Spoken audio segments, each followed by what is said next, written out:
Unbelievable. Yeah. Unbelievable. They don't get the recognition they deserve, that's for sure. Especially. There you are. No. There you are. Okay, welcome to the regular meeting of the Guadalupe City Council. Smile, right? Tuesday, August 26th, 6 p.m. May we have roll call, please? Councilmember Costa Junior, Here. Councilmember Fernez, Here. Councilmember Villegas, Here. Councilmember Hernandez. Here. and Mayor Julian. Here, we have a quorum. Will you please stand with me for the Pledge of Allegiance?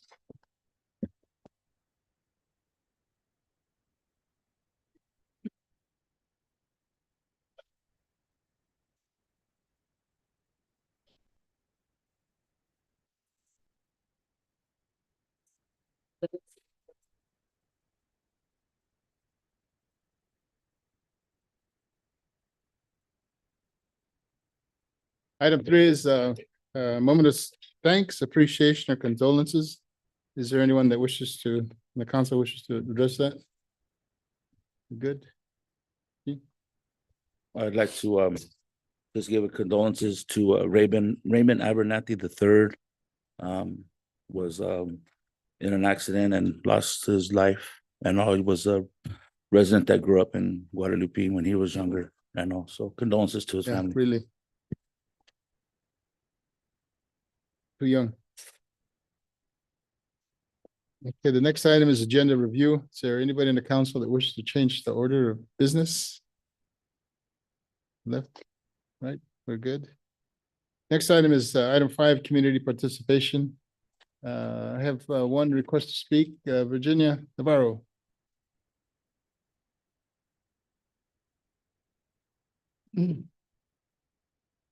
Hi, my name is Virginia Navarro.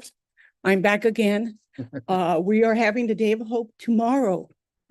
And we just found out that King Falafel, the hamburger restaurant place, is going to donate 25% of the proceeds to Team Guadalupe. Cool. Yeah, and all that money will be donated to the Mission Hope Center. So there's flyers out. And so we want everybody to come to King Falafel tomorrow between 11 and 9 o'clock and help support them, not just tomorrow, but every day. And we will start selling our newspapers at 7 in the morning, and we'll go to about 12 o'clock. And then from there, all of our team members, there's like, I think 18 of us. Yeah, we have a big group this year. We'll be going to King Falafel to support them. So thank you. Good job, thank you. Have anybody else out there wish to speak that on the, it's not on the agenda? I'd like to read this letter. It's for public comment, and I think it's apropos for today. And it's from Lina Garajas. Anyway, it's good afternoon. I'm a resident of Guadalupe with children that attend Guadalupe Junior High and McKinsey. I wanted to voice a concern regarding a much needed crossing guard at the four-way intersection at West Main and Cabrillo Highway, Highway 1. I thankfully have been able to adjust my schedule so that I could pick up my child from Guadalupe Junior High because I did not want him crossing that intersection because of the danger. I see a lot of smaller students from the intermediate school crossing, and since beginning of the school year, I have seen almost 2 or 3 children get hit because of semi trucks not being able to see another car and other cars not being able to see due to the bigger vehicles. That is a super busy intersection and the crossing guard is highly needed. In 2022, there was an incident where a child was hit by a car early in the morning walking to school, and I would believe this would be a high concern for the city and the school district. I do hope that something can be done in order to keep the children in our community safe walking to and from school. Thank you, Lena. We know that that's a bad intersection. I think we may have some reports on that later on. So we'll go to item 6, which is a consent calendar. The following items are presented as without for council approval without discussion as a single agenda item. Is there a council member that wishes to pull an item for further discussion? I don't think there's any public comment on, I didn't receive any. So is there a motion to approve the consent calendar? I'll motion to approve the consent calendar. Is there a second? I'll second. Any discussion? All those in favor of the motion say aye. Aye. All ayes. Thank you. Regular business item 7, pre-application 2025.033 PA to consider a 9-unit affordable apartment project on 0.17 acre property in the R3 zone district at 855 Pioneer Street. Mr. Scott. Thank you, Mayor. Good evening, Mayor, Council, staff, and members of the public. There are 2 projects before you, separate but generally related. They're both pre-applications. The intent was to kind of introduce the projects to council before a formal applications file. Next slide, please. So the project description, review of a pre-application to consider 2 affordable housing projects on 2 separate locations. The applicant, Housing Authority of Santa Barbara County, and the project architect, Mr. Tom Jess, is also here. Again, it's a pre-application with the intent just to introduce the project to City Council before a formal application is applied for, just to kind of familiarize with some of the issues associated. Next slide, please.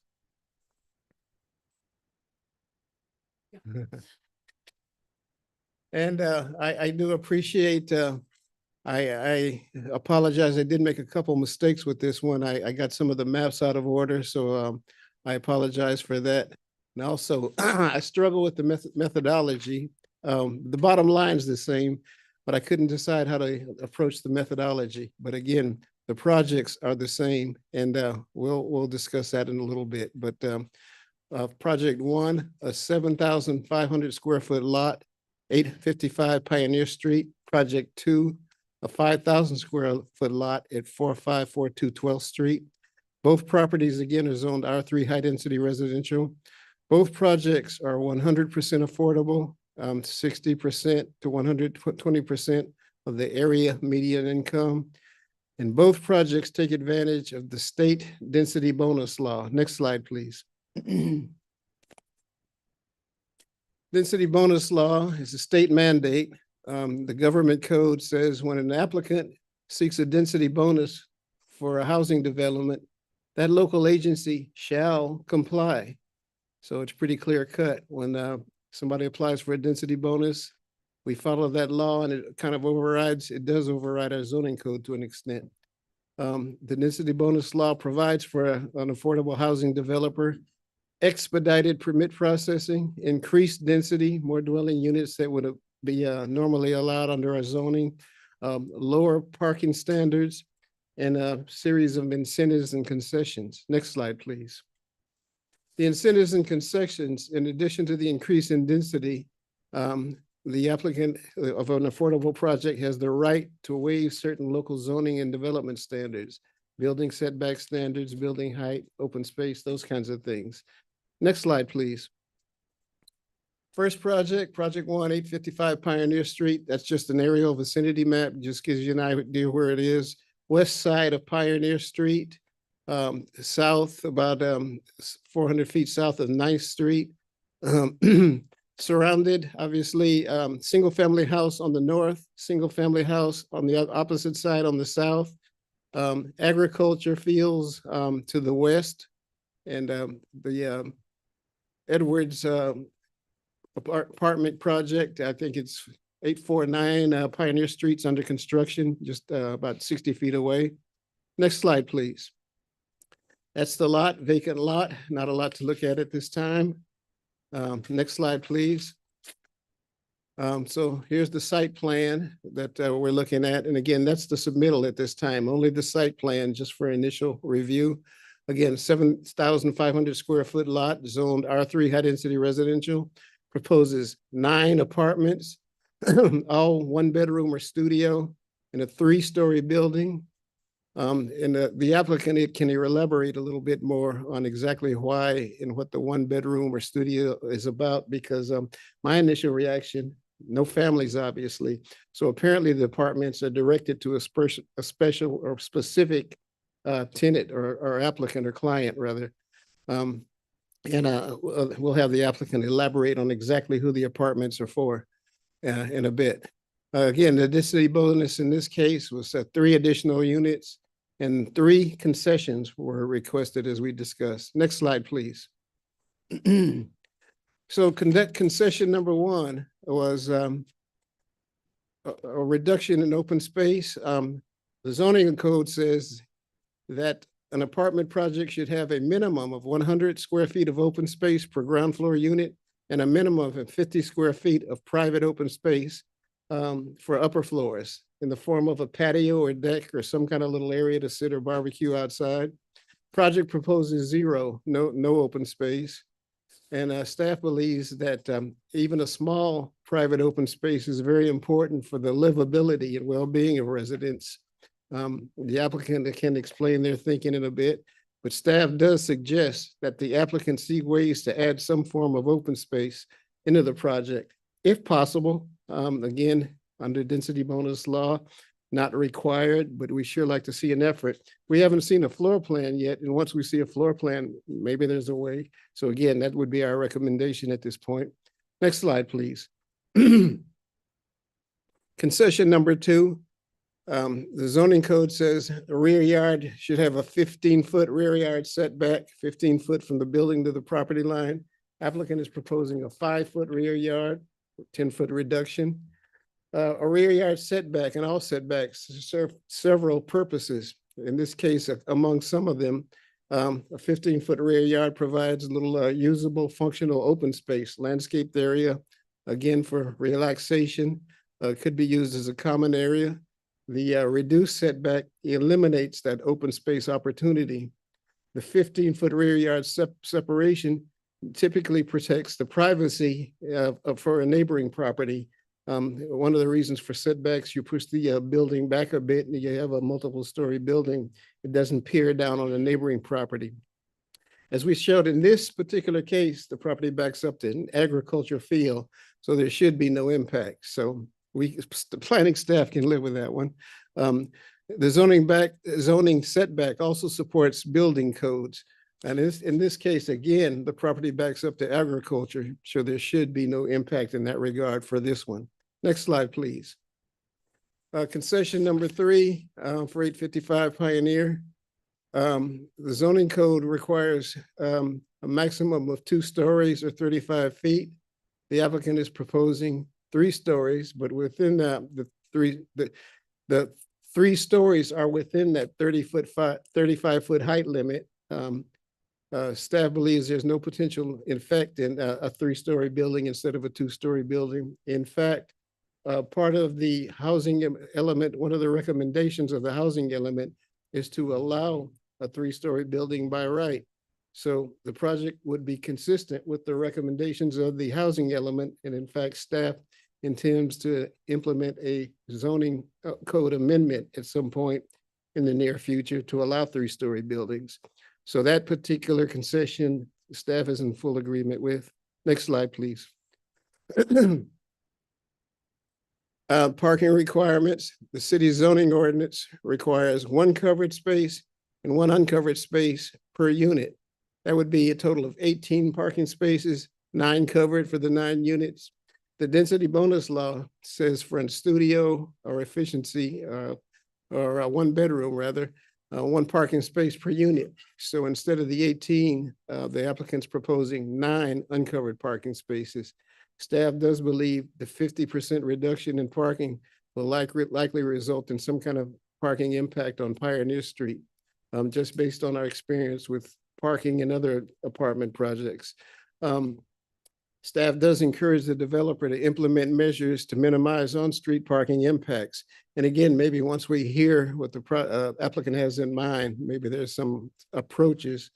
I know I've worked on other projects where anything from bus passes to limiting the number of cars that people own. towing, so any inoperable cars are not, don't sit on the property. Those kinds of things can help a bit. But we'll hear from the applicant on their strategy to minimize parking impacts. Next slide, please. Just another design consideration. It's one of the pet peeves of planners. There is a principle in planning. Buildings should be located to emulate the prevailing setback in the neighborhood. And the prevailing setback in the neighborhood, as we saw, most of the buildings are at 20 feet from the front property line. Generally aligned at the front 20 feet at a 20-foot front setback from the street, rather. Buildings should be placed near the street and parking areas subordinate, either behind or beside the building. In other words, you want buildings, porches, living area facing the street, not asphalt or concrete or cars. You want buildings, not cars. In this particular case, the parking lot is prominent at the front and the building is at the rear. As a side note, we need a wall, again, in past cases, when we have this agriculture interface, we do need a minimum 6-foot wall to protect the property from agriculture operations, dust, fertilizer spray, whatever, pesticide spray. So we do need a wall. Back to the parking lot part. Next slide, please. That's, again, just to look at the site plan. Parking spaces up front, building way in the back. The building's 100 feet to the rear and the parking lot is to the front. Not our preference. It's not a requirement. It's just more of a policy thing. If the project proceeds, I think staff could live with it, but not be happy about it. Next slide, please. The applicant is proposing the decorative pervious pavers to treat stormwater. The pervious pavers will give us a little bit of aesthetic effect as opposed to just flat concrete. So there's a little bit there, but in general, we don't get a lot of landscaping or anything else up front, but the pervious pavers, we believe, does give us a little texture. Next slide, please. To summarize project number 1, the project would add 9 affordable housing units to the city's available housing stock. The project does support the city's housing element and state directives and state objectives to increase the housing supply. The concessions must be allowed unless a local jurisdiction makes findings that a concession is detrimental to the neighborhood health and safety. The most concerning ones to staff are the most concerning concessions are the elimination of the open space and the reduction of off-street parking. And the applicant is encouraged to seek methods to minimize the impacts of those two. Next slide. I think that concludes the first project. If there's any questions, I don't know if the applicant wishes to speak on this particular one or wait till the end of both, or any questions for staff. I have quite a few questions, but I don't know if we want to go ahead and go to the second one. Can do that if you wish. Let's do that. Is that okay with council? So on to the next one.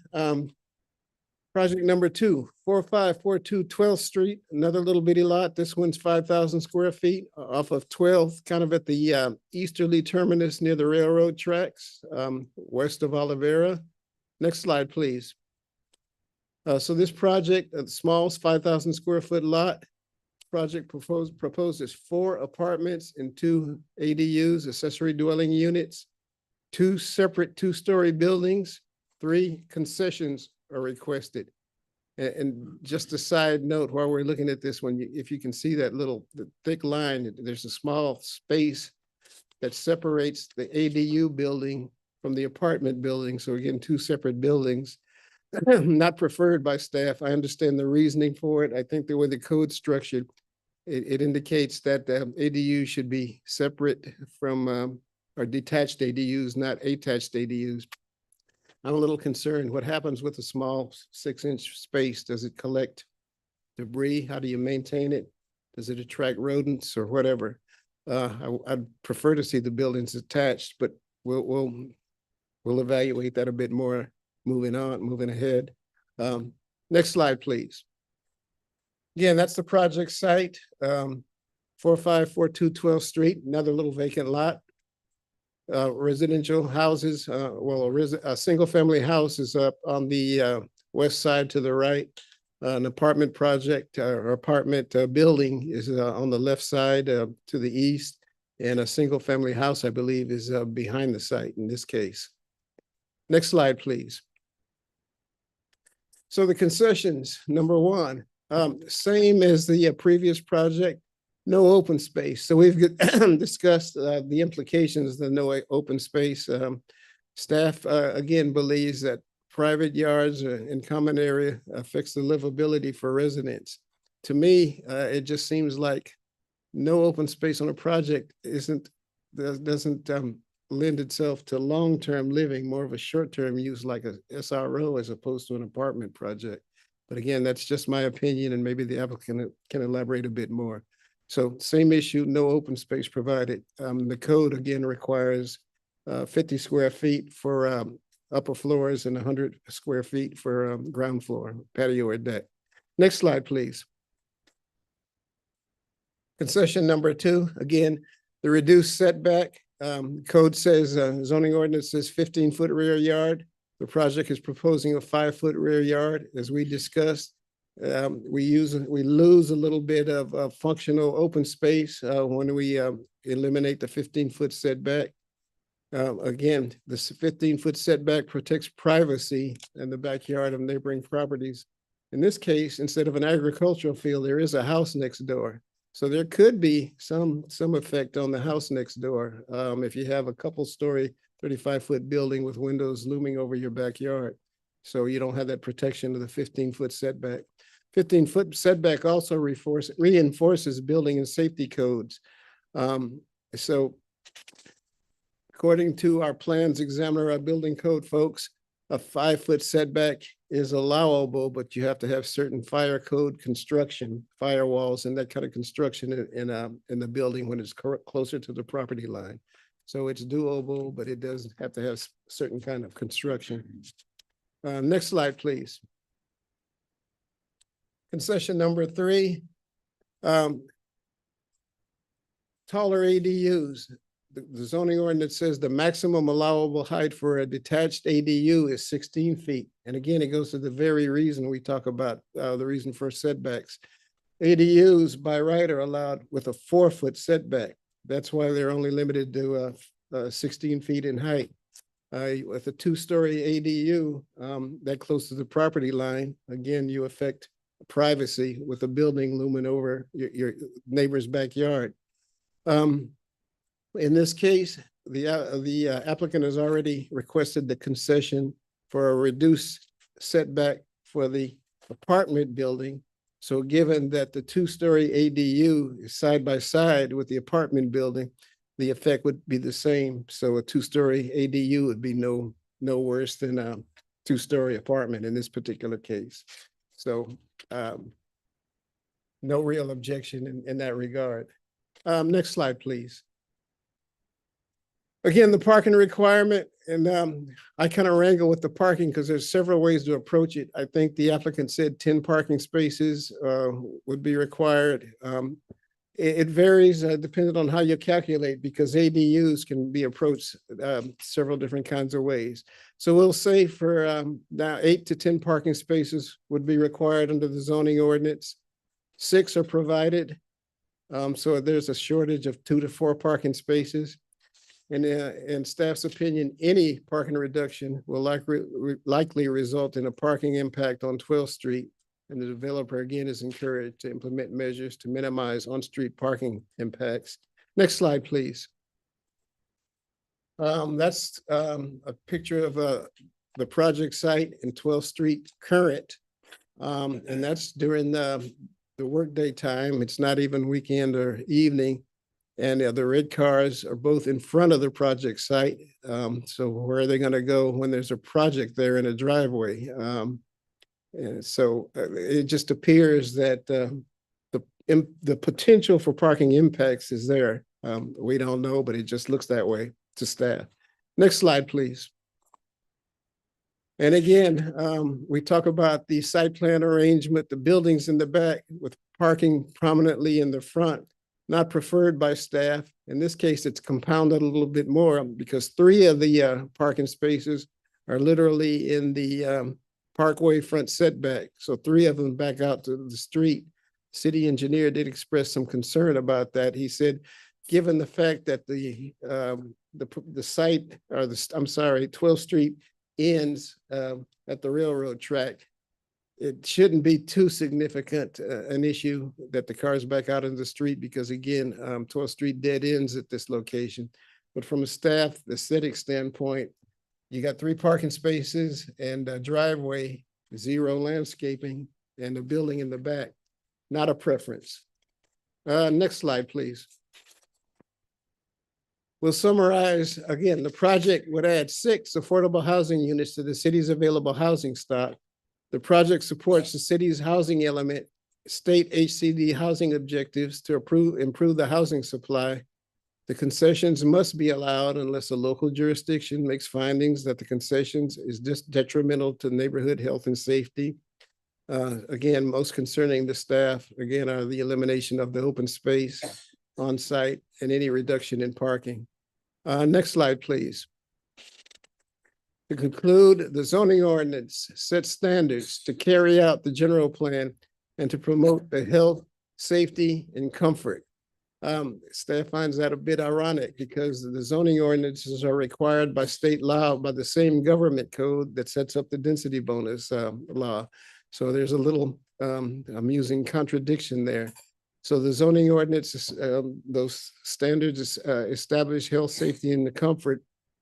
But the density bonus in this case law prevails. It allows the developers to override some or many of those zoning ordinance standards. We do recognize each development is unique and a finding to approve or deny is based on the specific circumstances, that property and that development. Meaning even if the project proceeds and we have these concessions and we have these site design, the site layouts that we do, it may be appropriate at these locations. It wouldn't be appropriate in many. I look at the example just down the street, 12th and Olivera, we have 2 apartment buildings that were constructed recently. Staff really pushed. We didn't have to push hard. The applicant agreed, but the 2 apartments on the corner of 12th and Olivera, we wanted the buildings at the front and the parking at the rear. If we had parking lots on the corner of 12th and Olivera instead of the buildings, it would be a different corner. And so that's one of the reasons we kind of push that. But again, so again, each property is unique and maybe the things that apply to one don't apply to another property. But in this case, we do note that the developer, the Housing Authority of Santa Barbara County, is highly recognized for quality and well-managed housing developments. These projects ultimately should be no exception. And I think that concludes staff's presentation. Next slide, please. Oh, well, one more. And the next step is an application for a formal permit, a design review permit, and a CEQA exemption. Then we would get complete plans, site plan, building architecture, floor plans, landscape. So we'd have a little bit more to look at, and now public notice mailings. And there's also a part of any affordable project with a density bonus, there's a density bonus agreement that must be executed with the city. And that maintains the affordability of the units for some extended period of time. Next slide, please. And that does conclude staff's presentation. And again, questions. And again, the applicants is available to maybe answer some of those questions. Yeah, can he or she come up on the, yeah. Good, thank you for being here.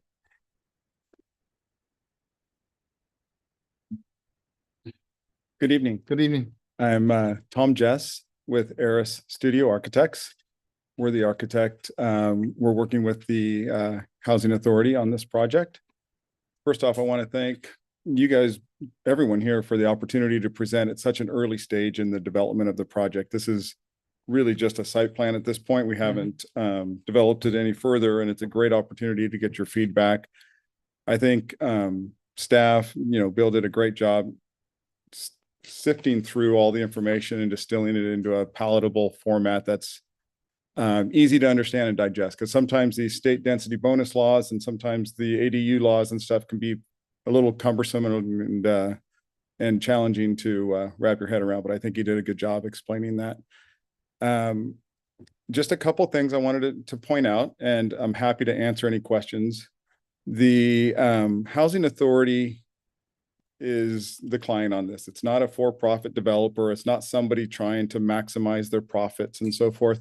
The Housing Authority's mission is very simple. They want to provide as much housing as possible for a community that needs housing. And in this case, it's the county of Santa Barbara and Guadalupe in particular. The project that we just completed with the Housing Authority out on 11th, the Escalante Meadows project, is an example of that being put into action. So that's something that we also worked with them on. And I think that it was mentioned in the presentation, but there is a sense that there's going to be a good high quality project here. It's a little early to show that. We won't be able to show you the elevations or what it looks like because we're not to that point yet. But these configurations, these layouts, it was identified by the Housing Authority that the smaller units, the 1-bedroom units, are the ones that are in most need in this location, in this town. The Escalante Meadows project was just the opposite. That was a family project. So those were lots of 2 and 3-bedroom units. In this case, on these smaller lots, the 1-bedrooms is what was identified as the most needed. So that's what we designed towards. And then the goal was to maximize the number of housing units that we could fit on these sites. And so there's a little bit of a misnomer in the calculations because it said as if we're requesting a parking reduction. We're not. Because there's different parking requirements for non-state density bonus projects, and there's some that for the affordable projects. For the affordable projects, the parking requirement is 1 space for 1 bedroom, and we're meeting that requirement. So we could request additional requests or incentives to reduce that. We're not. That's really what drove the number of units that we can fit on the site, was a number of parking spaces.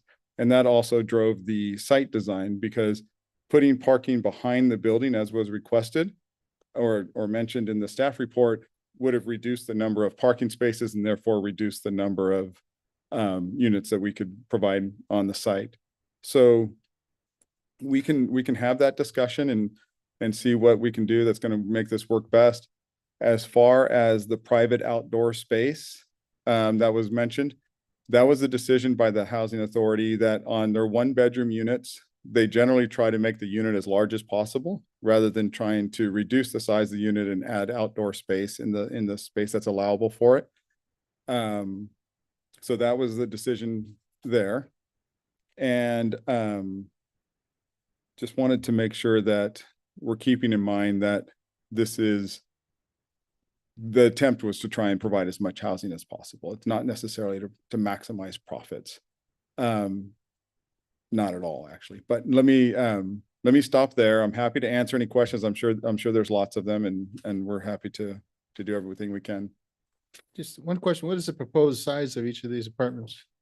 They're about 400. The studios are about just shy of 500 square feet, and the 1-bedrooms are closer to 600 square feet.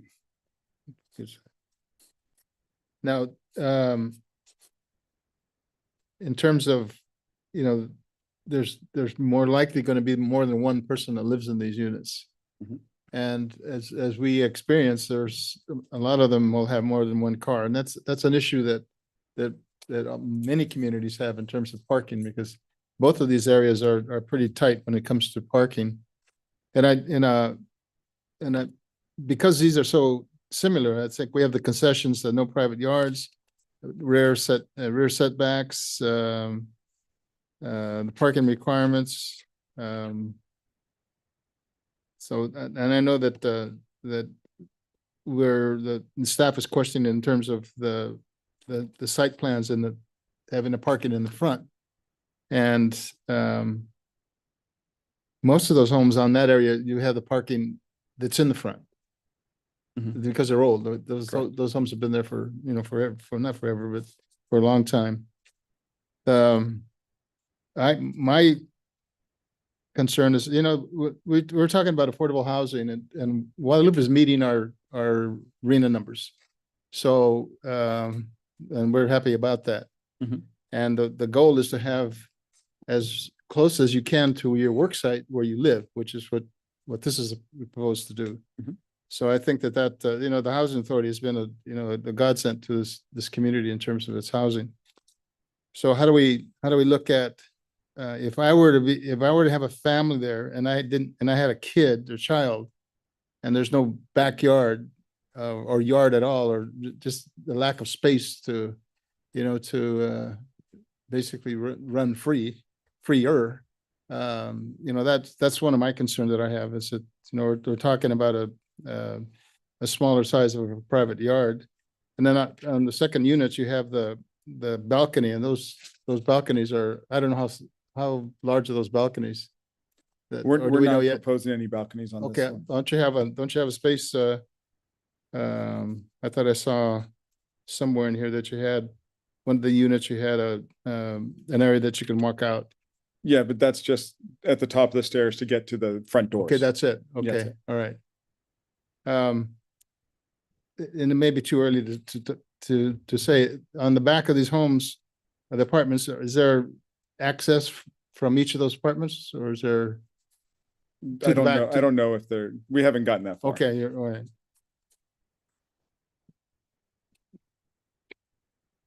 Okay, please. Yeah, On project number 2, where we were talking about the small space between the ADUs and the apartment buildings, what's the benefit or intention by having that small space, and why would we not connect the building? If you are open to having us connect them, we would love to. Oh, okay. The only reason behind that is just a technicality in the ADU laws. That's what I There's an figured. Yeah. ADU law that on a multifamily site, the ADUs need to be quote unquote detached. mhm. But Okay. if you tell us it's okay to attach it, we would be forever grateful.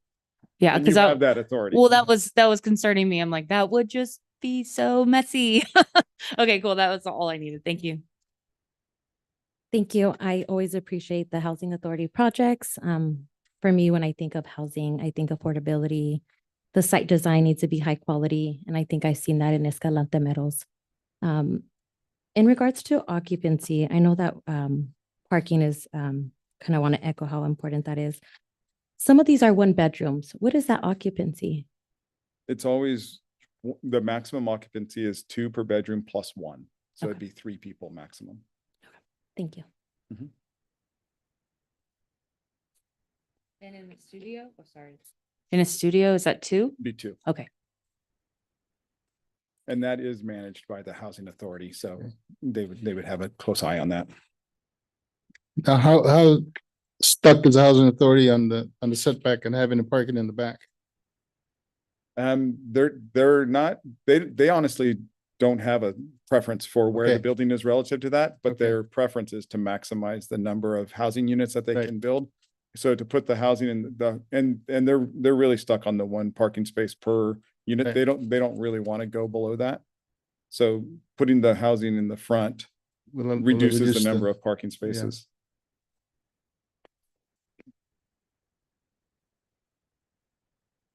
Bill, any questions or comments? Just waiting for us, huh?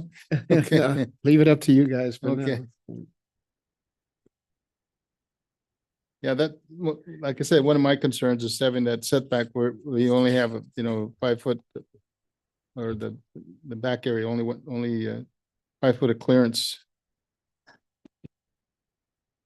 Mr. Mayor, can I ask a question? Please.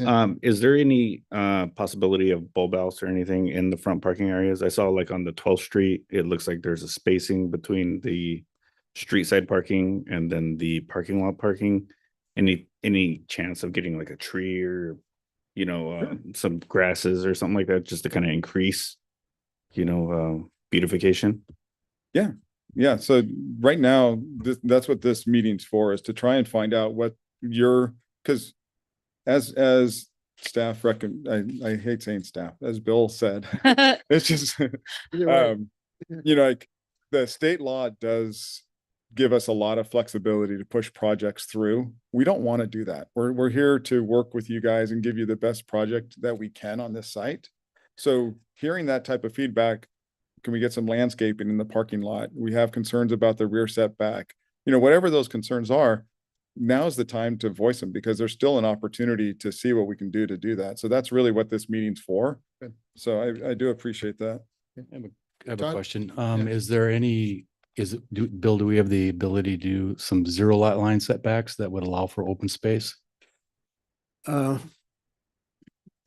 Mayor, Council, Todd, I don't think so under this zoning district. It's a standard zoning district and to do zero setback, it's zoned R3. Well, I'm not sure. We'd have to explore what the density bonus law allows. Would be pushing the density bonus envelope. I'd have to study that. Any thoughts, Tom? And I'm not sure how that would work. Again, because any zero, typically when you do zero, you do it for a community. In that you push zero on any side and you push zero closer to a neighboring property. So that would be part of the challenge as well. And again, part of the code, the intent is to protect neighboring properties with the setback. So that would be the challenge in this case. Any more comments from staff? I think I just would like to encourage, I know that open space might be limited, but encourage open space effort, whether that's more natural lighting in the homes. Perfect. Thank you. Good. Yeah, I'm big, I mean, I think we need more homes, so I think that we have a lot of open space. There's a park on Pioneer, I think, so, get more people in homes is my priority, so thank you. Celia? Staff, any further questions? Bill, thank you. Great job. Thanks for being here to listen to some Thank of our you. concerns. I appreciate it. Okay, thank you. How about from the audience? Any comments from the audience? Please come up.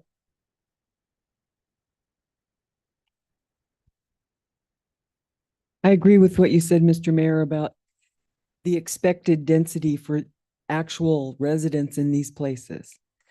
You can say that there will be 2 or 3 residents. We know that's not going to happen. And the Housing Authority monitoring this as a big organization, they're not going to be able to manage it. Thank you for that comment, but I know that the Housing Authority is pretty tight with their requirements, so that's a good point though. Who's going to be monitoring it? Well, that's their job. Right. Yeah. Yeah, I don't believe it. And Okay. Mr. Mayor, if I could chime in, a good point. I've worked with the Housing Authority before and the properties I've worked with, I'm kind of proud of the Depot Street project in Santa Maria that came out nicely. But with that application, I think we did have a detailed management plan with the application. They kind of said how these things are gonna work, and it would be nice to have a bit more detail. The particular application for the pre-app only kind of described how the density bonus worked, but it didn't really describe thoughts about how it would be managed. It'd be nice to have a little more detail I with the agree. application. I agree. I think that's a great point, especially, if you're gonna have multiple cars because there are people that are gonna be working in ag. And I hate to see any cars that are stuck in that parking lot without anybody observing what's, that it's taking up a space, and then they're moving all those individuals out to the Pioneer Street or to 12th Street. So, okay, thank you for your. And also I agree with the need for room for children to run and play. There needs to be some space outside to have a barbecue and for kids to play. Okay. Thank you. All right. We're good. Thank you, Bill. We're looking at item 9. Approving the appointment of Annette Munoz as interim finance director pursuant to Government Code Section 21221G. Todd. Thank you, Mayor and Council and staff and citizens. The City of Guadalupe's current finance director is currently on a leave of absence. During that period, the finance department requires continued leadership in there until at which time something should happen. Government Code Section 21221G of the California Public Employees Retirement Law allows a retired annuitant to be appointed to a vacant position. due to the leave of absence. So therefore, staff recommends that the city council adopt resolution number 2025-48, authorizing the appointment of Annette Munoz as interim finance director pursuant to government code section 21221G during the leave of absence of the current finance director. Any questions from the council? Please.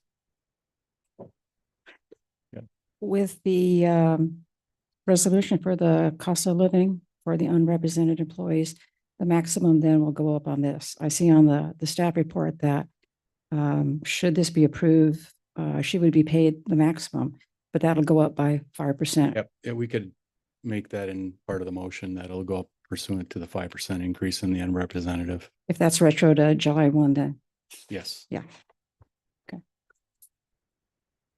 Any further questions? Is there a motion on that resolution? I'll make a motion. Bill? With the change. Yes, with the change.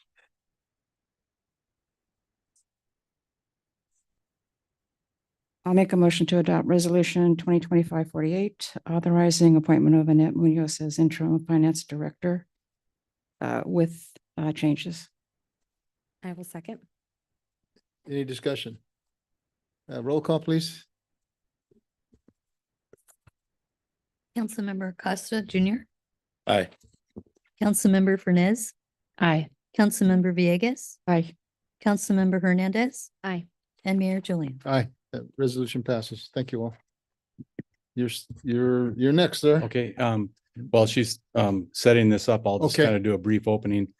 Good evening, everybody. All you folks out there. And for the audience, it's the state of the city. Yeah. Presentations. My name is Todd Bodum, City Administrator, and I'm going to provide the tee off for the state of the city. There are going to be 6 other presentations tonight by various department heads here. So it's an honor to stand before you today to deliver the 2025 State of the City Address.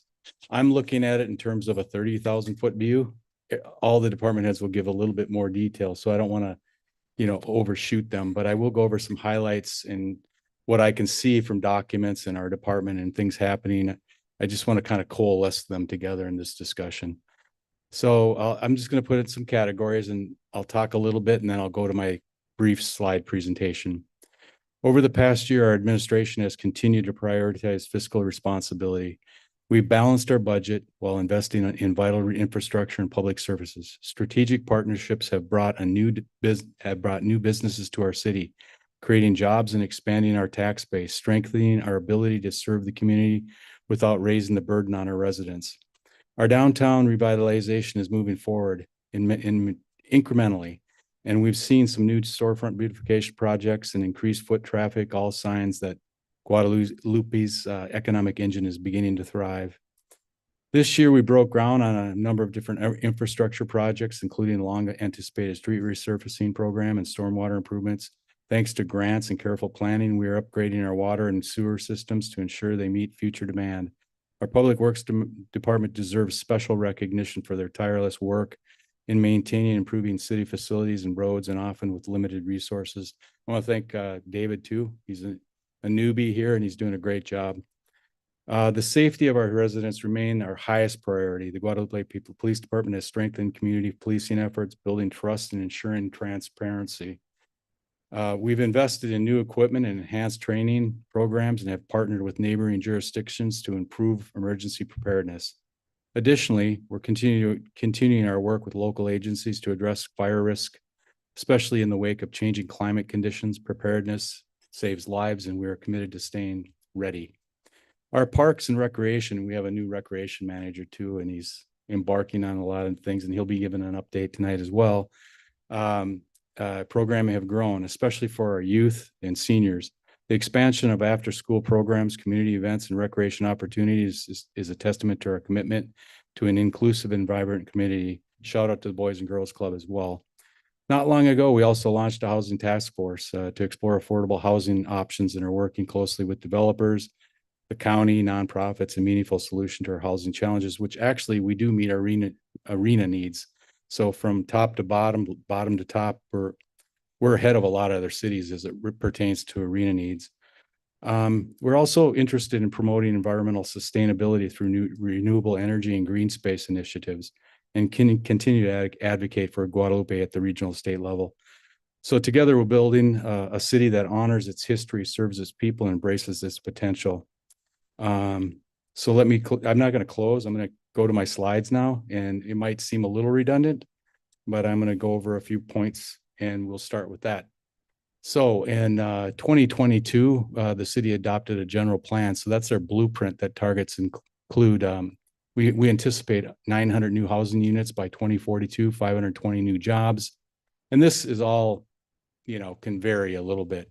Total population of 10.7 to 12.5, and these were taken from various documents that I kind of reviewed and thought I'd put together in a range. Transitioning downtown to mixed-use zoning, enabling 30 units per acre, and Bill's going to probably correct me on that one. State law requires 11, and I think it's only 8 or 9 interrelated general plan sections, but there are 11 sections in the general plan that discusses, as part of a roadmap, land use, housing, circulation, conservation and open space, safety, noise, environmental justice, community design and historic preservation, public services facilities, and economic development. Next slide, please. As I was looking through the documents, I'm just sort of, like I said, coalescing these items, and conservation, and I'm kind of putting themes to them. Conservation and environmental sustainability. The idea is by 2030 is to reduce energy demand by at least 10% between 2010 and 30. That was within a document. We're going to incentivize energy efficient developments. We talked about density bonuses, permit fee discounts, et cetera. Solar panels and LEED certified new buildings for our municipal buildings. We're collaborating regionally on conservation, local watershed, natural resource agencies. Next slide, please.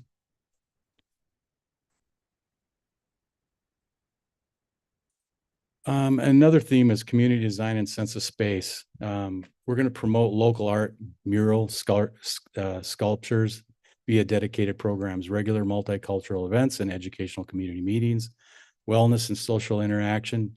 And this is from our HR. You should probably kill me for saying this, but it takes a village. And she coined that phrase, and we're using it. Regular community events like weekly farmers market and seasonal festivals, monthly park-based events featuring local organizations, businesses, and talent, cultural parades and performing arts to strengthen community identity. Next slide, please. Public safety and emergency services, shift resources to ensure good coverage, especially during medical calls, assess public safety personnel needs, increase traffic enforcement, especially commercial vehicles through town, lay groundwork for sustainable funding via fines, fees, and possibly a renewed sales tax in the future. Next slide, please. Mobility and infrastructure revitalization. Create safer pedestrian bike routes, notably from Pasadena to the core city, upgrade sidewalks, curb ramps, signals, and ADA features. Caltrans collaboration is currently underway, and David will touch base on some of those projects when he gives his presentation. Enhance downtown traffic flow and multimodal access, recreation economy for rural communities, et cetera.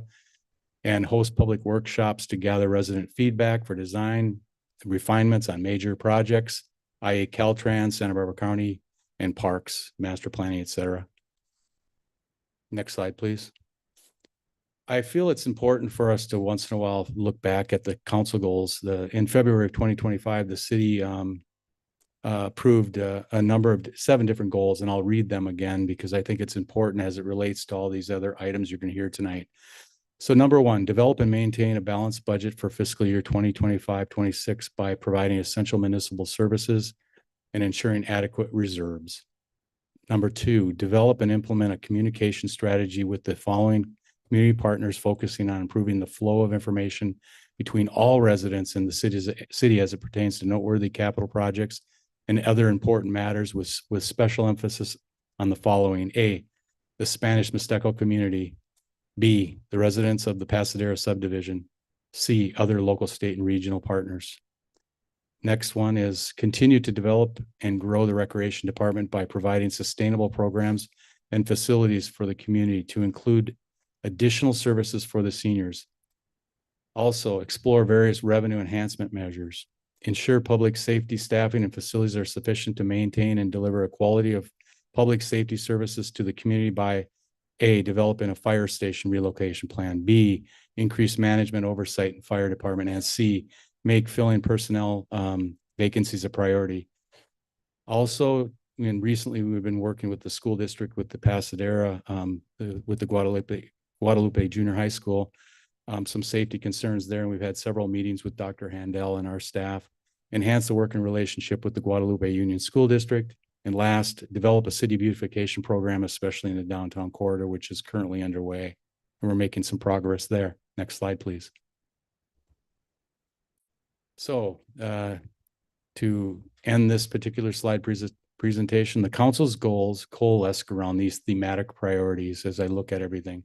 Implement the general plan, which we approved, but there's a lot of implementation criteria and strategies that we have to work towards on housing density, mixed use zoning, et cetera. Community vitality, public arts festivals, markets, cultural parades, recreation parks, beautification, Royal Theater, et cetera. Environmental stewardship, energy targets, green building, regional conservation, et cetera. Public safety, organizational review, emergency readiness, youth senior programs, mobility and revitalization, safer walking, cycling, ADU upgrades, street improvements, et cetera. Community economic development, vibrancy planning, infill sites like we looked at today, where they're sort of underutilized parcels, and we're going to try to maximize use of those. And that was a good example tonight. Business retentions, attraction, and grant writing. And in many cases here, the city is already underway on this, but this is just generally what we're going to keep going and pursuing. What this means for residents: a more vibrant downtown with new homes and small businesses, greener, more efficient city built for long-term resilience, safer streets and modernized public safety services, improved infrastructure that connects neighborhoods and supports active lifestyles. And that concludes my presentation. I think, thank you, Todd. And if there's questions about any of these presenters, let's hold them until we get through this, so that it's going to be quite a bit of discussion items. So the next public safety, Mr. Chief Cash, Director of Public Safety.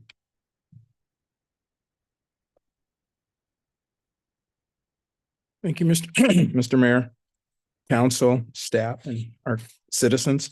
On public safety, this is our presentation. Next slide, please. First of all, I want to discuss what the mission, Department of Public Safety, to protect and serve the community of Guadalupe through community engagement and enforcement of quality of life issues. We're blessed in that aspect. Is a lot of our main focus is crime, but we're at a point where most of our issues really deal with quality of life. Improving that decreases crime. Next slide, please. Talk about the Guadalupe Police Department. Three most important things to do as a police department: crime detection and suppression.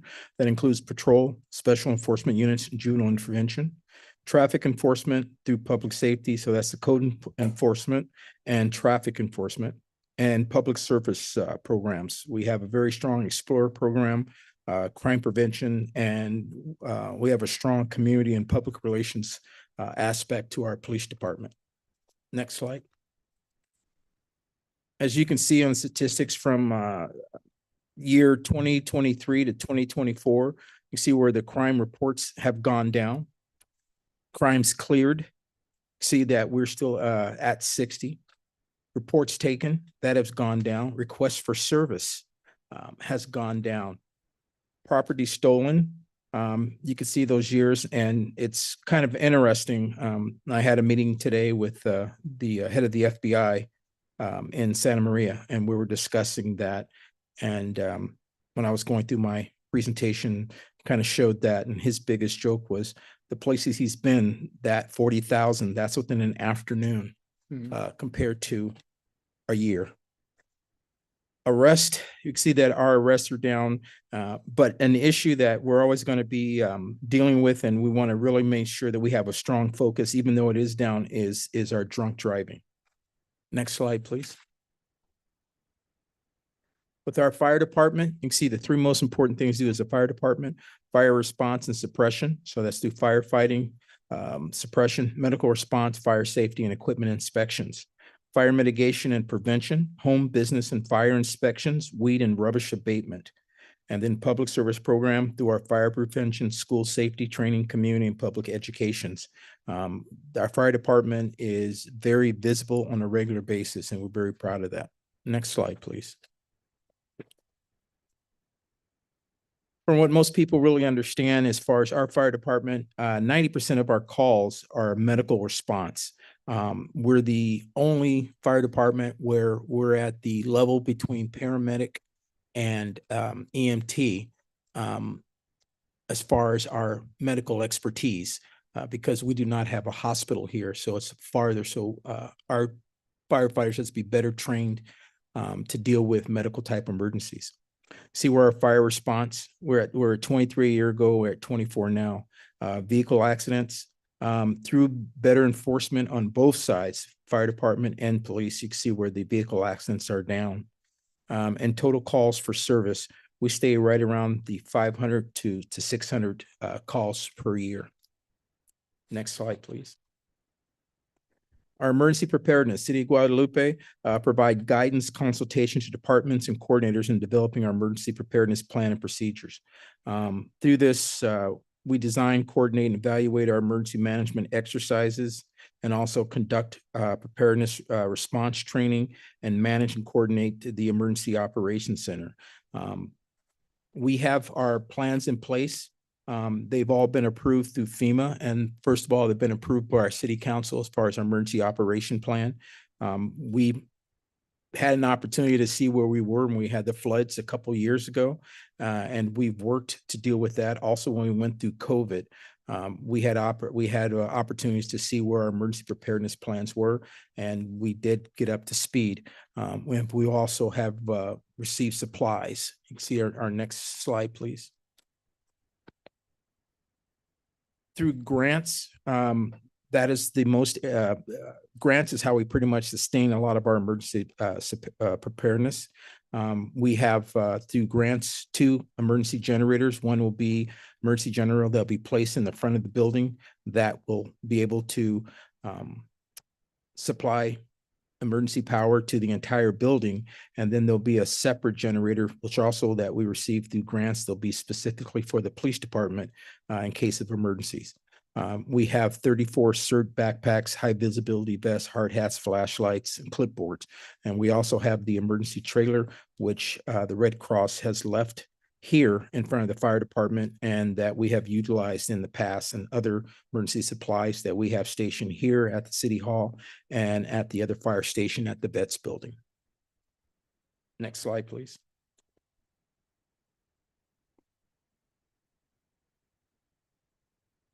Also, our code compliance officer also works with emergency preparedness. And with code compliance, this is the one that has grown through the last couple of years through enforcement of city ordinances, including but not limited to sign violations, right-of-way obstructions, overgrown vegetation, and maintain a positive and effective working relationship with the general public. Our code compliance officer was born and raised here, so he understands all the intricacies as far as from our community members and businesses here. And that's something that fire department and code compliance we do on a daily basis. Our next slide. You can see where our code compliance statistics. And the first one, you can see this is mostly through the fire department. So you could see where year to date in 2024, we had 189 contacts that we built with as far as through code compliant. And this is the first part is through the fire department. Next slide. The one that's become contentious, but I do appreciate we have some of the people here who were the first ones who stepped up to try to help put together some type of fireworks enforcement. Through 2021 to 2025, we've been tracking and working on illegal fireworks in different manners. And you could see from 2021, we started with 9 citations, and you could see the amount and the fines that were paid and the addresses that were cited. the way that this really occurs and the way I can speak to it now, we had a couple people come in this morning to address their citations. Most people think that we have to see them and we have to stop them personally to issue a citation. That is not the case. We can view a certain address, and if fireworks are coming there, that address is responsible for whatever illegal activity that is occurring. Next slide. You can see in 2022, we had 8 citations issued. Next slide. 2023, we had 7 citations issued. Here are the addresses. And as far as what the fines were. 2024, next slide. We had 15 citations issued. And I had talked to a lot of our residents, says it is getting louder and louder. But as we can go to the next slide, in 2025, we had 17 citations issued, and with the help of the assistant or with our city attorney, we're now using cost recovery. The statute stated that it's $1,000 per fine, and we always went to the max. But with cost recovery, we were able to get to 1816. And currently, right now, we have 3 individuals who have sent in paperwork looking to go to a hearing concerning the fireworks enforcement. So we're getting out there and we're using the drone now to try to get around the city. It's there are fireworks out there, and it's one of those things. And I appreciate some of the ladies here. For me, I get people who says they want fireworks. They're in my office, and then next day I get people say they want no fireworks and everyone should go to jail. So it's always nice to have those different meetings, and I can never please everybody. I'm not mentioning you tonight. Thank you. Okay, next slide, please. Some of the things that the council is looking for was other ways that we could support public safety, and through our city administrator and council, we developed the impact fee. We had a study, and finally, after years, this was finally put into place. And you can see on the next slide, please. This impact fee, and Bill could definitely go do a lot better than I can on this, but I'll just give you the layman's aspect of it, is charging developers fees for them to build in the city, and those resources that their new housing or their developments would utilize as far as police and fire. A fee is attached to that, and then those fees are then put aside to assist with the impact fee. And we had to identify where those fees were supposed to go. And through the direction of city council, the fees that we're collecting right now are identified to help with building a new fire station, and hopefully to find funds to purchase a new fire engine. That's our 2 main goals. Next slide.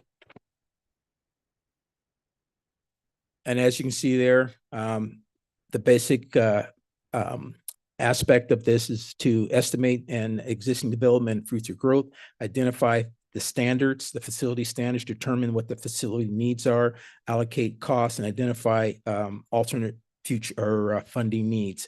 So this is something that took a long time to kind of put together, but it's a way for that we're not going to be taxing our citizens any kind of additional, and we'll put those fees on the individuals that are going to be using more and more of our resources. Next slide, please. As far as the goals for public safety, to be more efficient, effective, fiscally sound, and responsive to community needs, ensure the department follows and implement the Guadalupe City Council goals, to develop, budget, and implement a department-wide enhanced personnel improvement training regimen and equipment purchase and rotation schedule. That's something that we had not had before. It was, we were in a situation where if something went down, then we had to come and look for funds or ask for funds. to put things more in a rotation. At least this helps for budgeting for the future.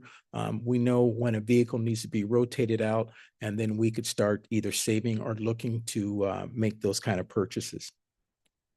Also, looking at wellness programs. You can see at the very bottom, invest in personal well-being and personal growth programs.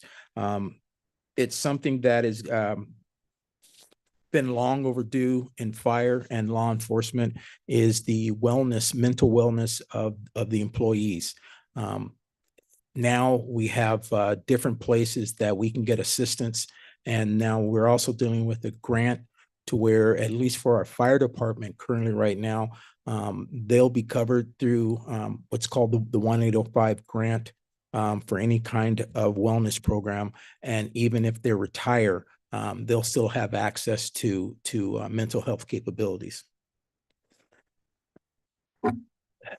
Next slide, please.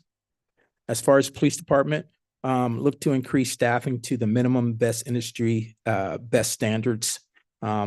This is something that I understand the cost of police officers, but we want to make sure that we have enough staffing to make sure that we can deal with the things that we have to deal with. As we stated before, we have a great working relationship with the school, but only having really one officer and myself in the mornings, and we addressed the letter from the lady talked about the traffic and the crossing at the school. Now we have 3 schools.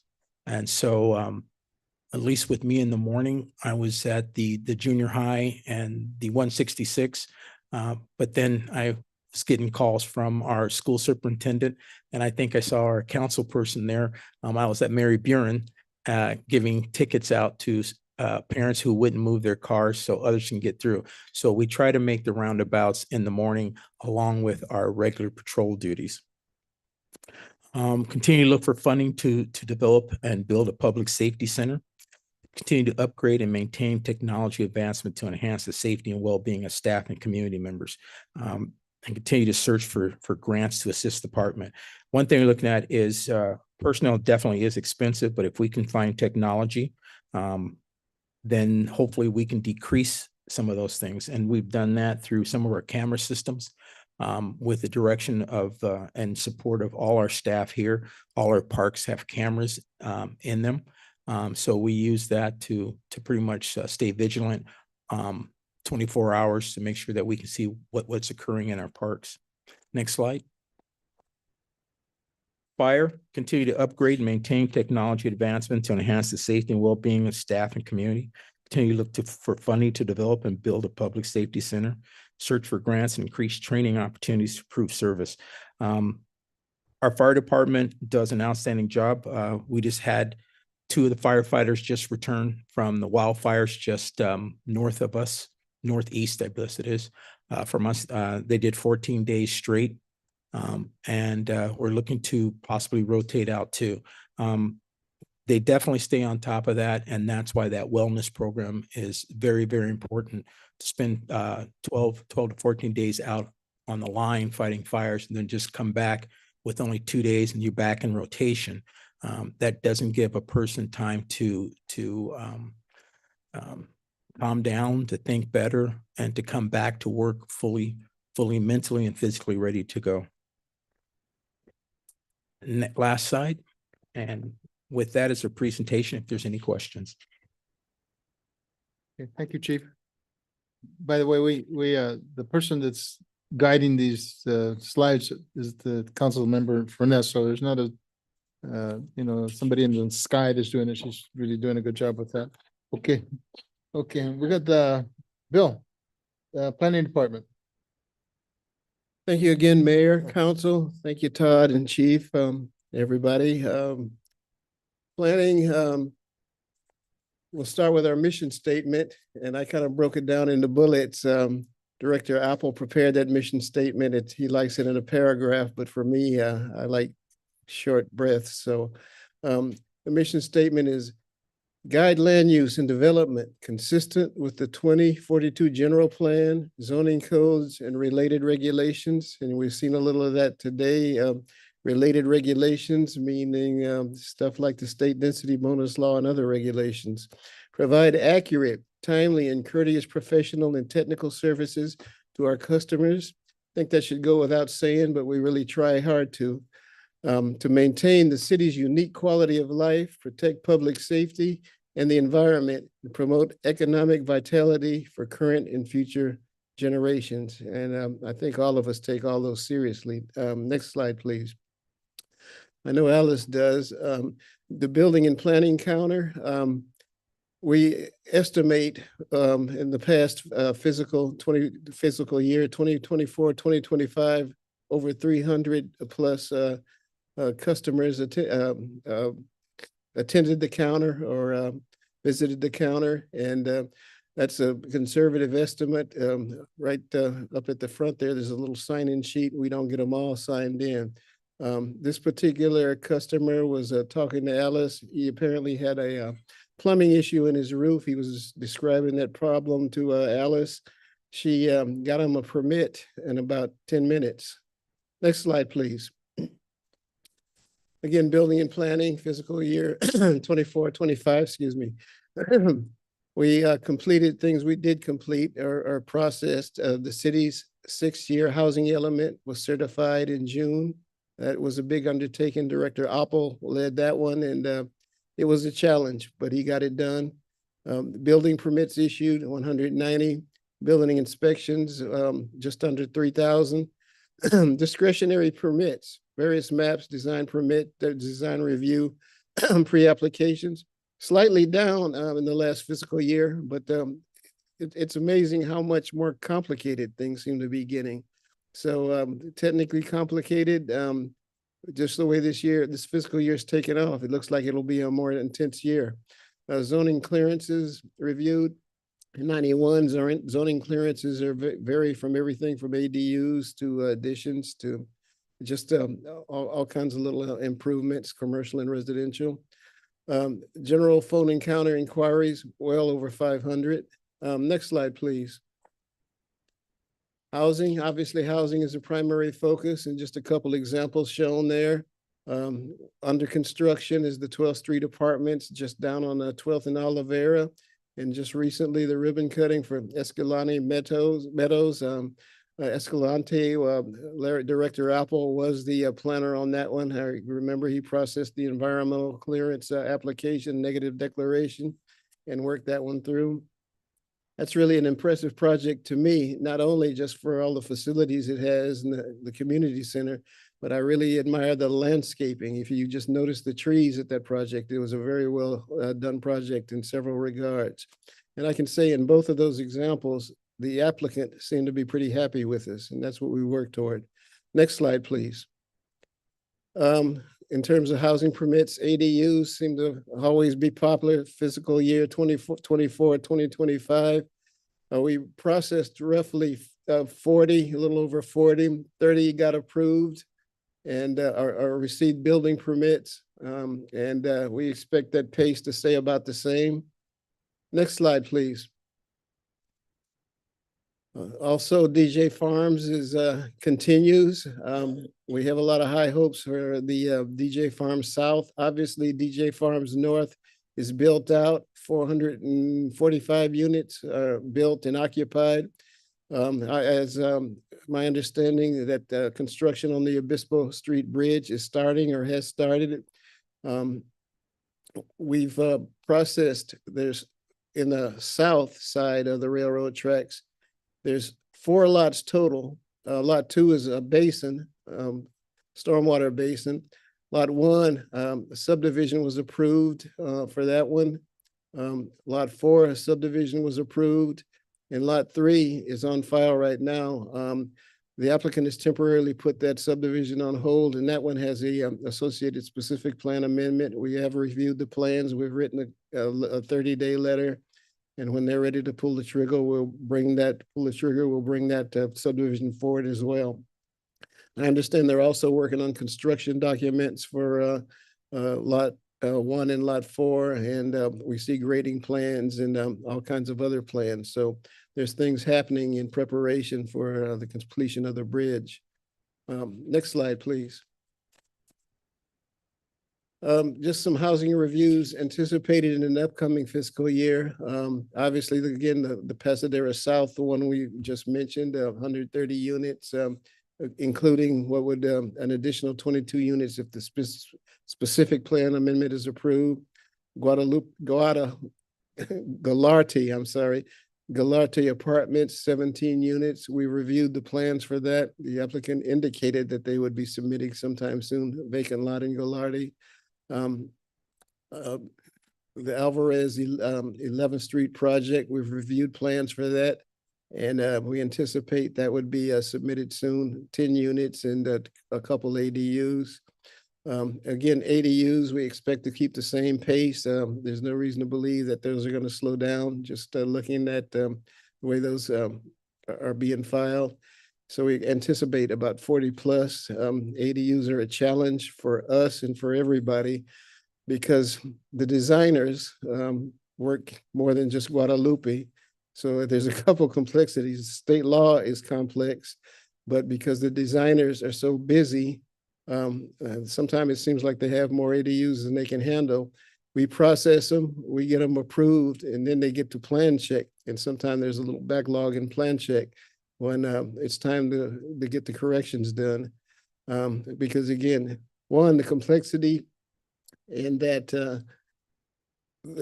when a designer works, say Guadalupe, the codes are a little bit different. The state law mandates how ADUs are reviewed.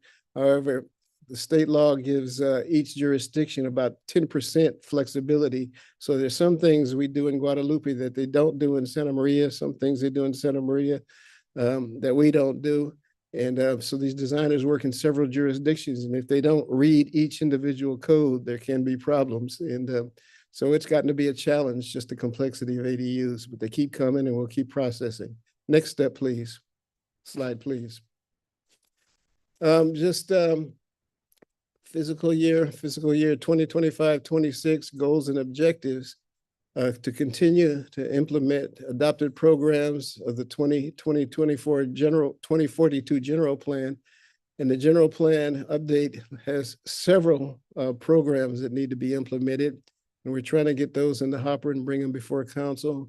There's a variety of things, and the same with the housing element. There's several adopted programs with the certified housing element. Think of a few. Again, there's some rezoning. We mentioned that the housing element recommended not a rezoning, but a zone ordinance change to allow 3-story buildings. There's probably 15 to 20 of those programs in each the general plan and the housing element that we do intend to bring forward. We talked about the climate study that we're working on with the consultant. So there's several of those programs that we intend to implement. Continue to work with SBCAG as they develop the 7th round of RHNA, Regional Housing Needs Assessment, numbers for each jurisdiction. So that's upcoming. Next slide, please. And again, further efficiency at the planning and building counter. Now the counter planner is available, so a lot of questions can get answered a little bit more immediately, as opposed to say a consultant where the plans have to be mailed and it takes more time. We visited with a fellow just this afternoon. He wanted to build a house, and we kind of flushed out a lot of issues right then and there at the counter. So hopefully we can do a lot more of that. Again, promote livable city and economic development objectives, efficient business friendly permit processing, and participation with city beautification efforts and those kinds of efforts where we work with other teams, other divisions, and we all work together to lessen our silos, and again, all working together. And initiate code amendments, again, to streamline and clarify portions of the subdivision ordinance and the zoning ordinance.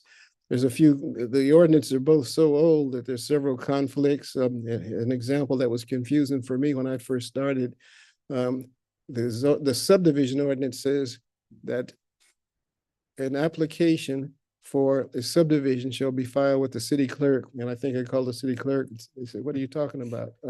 So there's a lot of that in the subdivision ordinance that does need updating, and we're gonna work on that.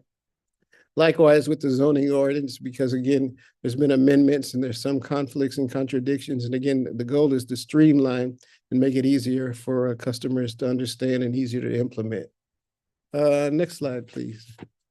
I think that might be it. Is that it? Yeah. So it. that concludes Okay. planning's presentation. Thank you very much. Thank you. Great job. All right, next presenter, Mr. David Trujillo, Public Works Department, Director of Public Works.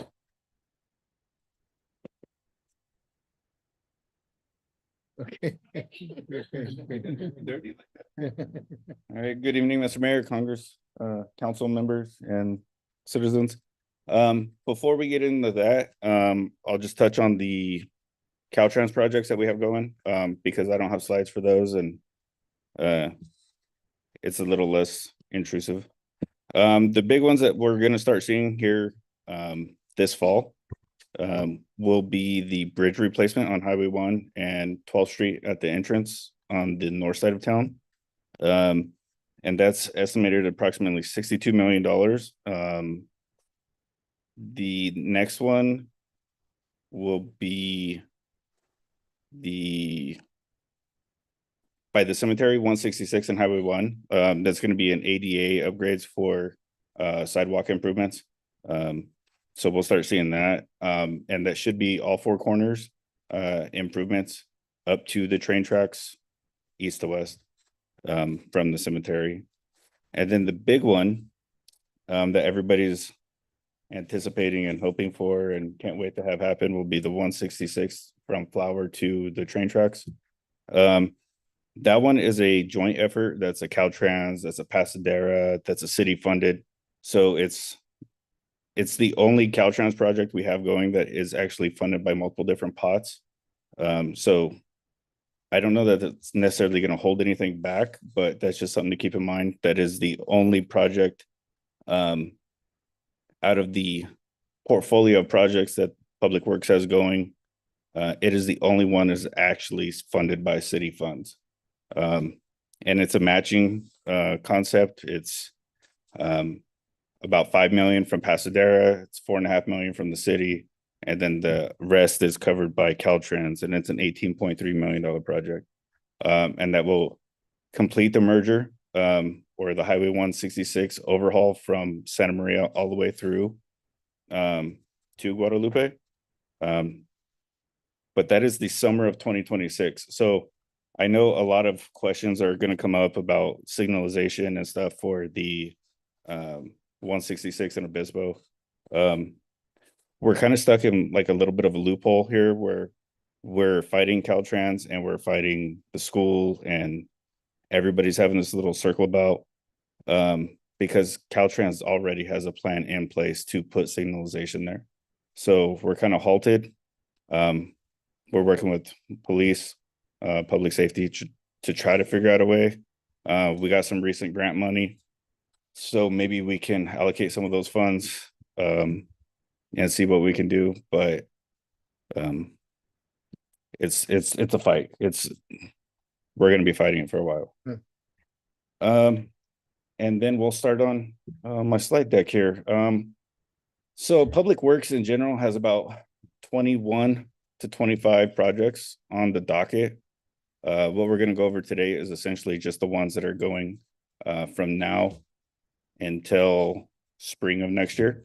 That's essentially when all these projects here are going to kick off. And the first one we're going to start with is the Las Mujeres Park or Central Park. I guess this is the renaming that was approved last year or 2 years ago, whenever this project was started. And just a little concept drawings here, but it's going to include trees, bushes, brush, half court, basketball court. There's going to be like a little barbecue area, a little playground. It's going to be one of the first I've seen, at least in this area, where it's got a specially designed bathroom so that people can't sleep in there.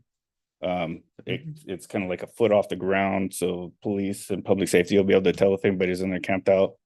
They're supposed to be very efficient. We'll see.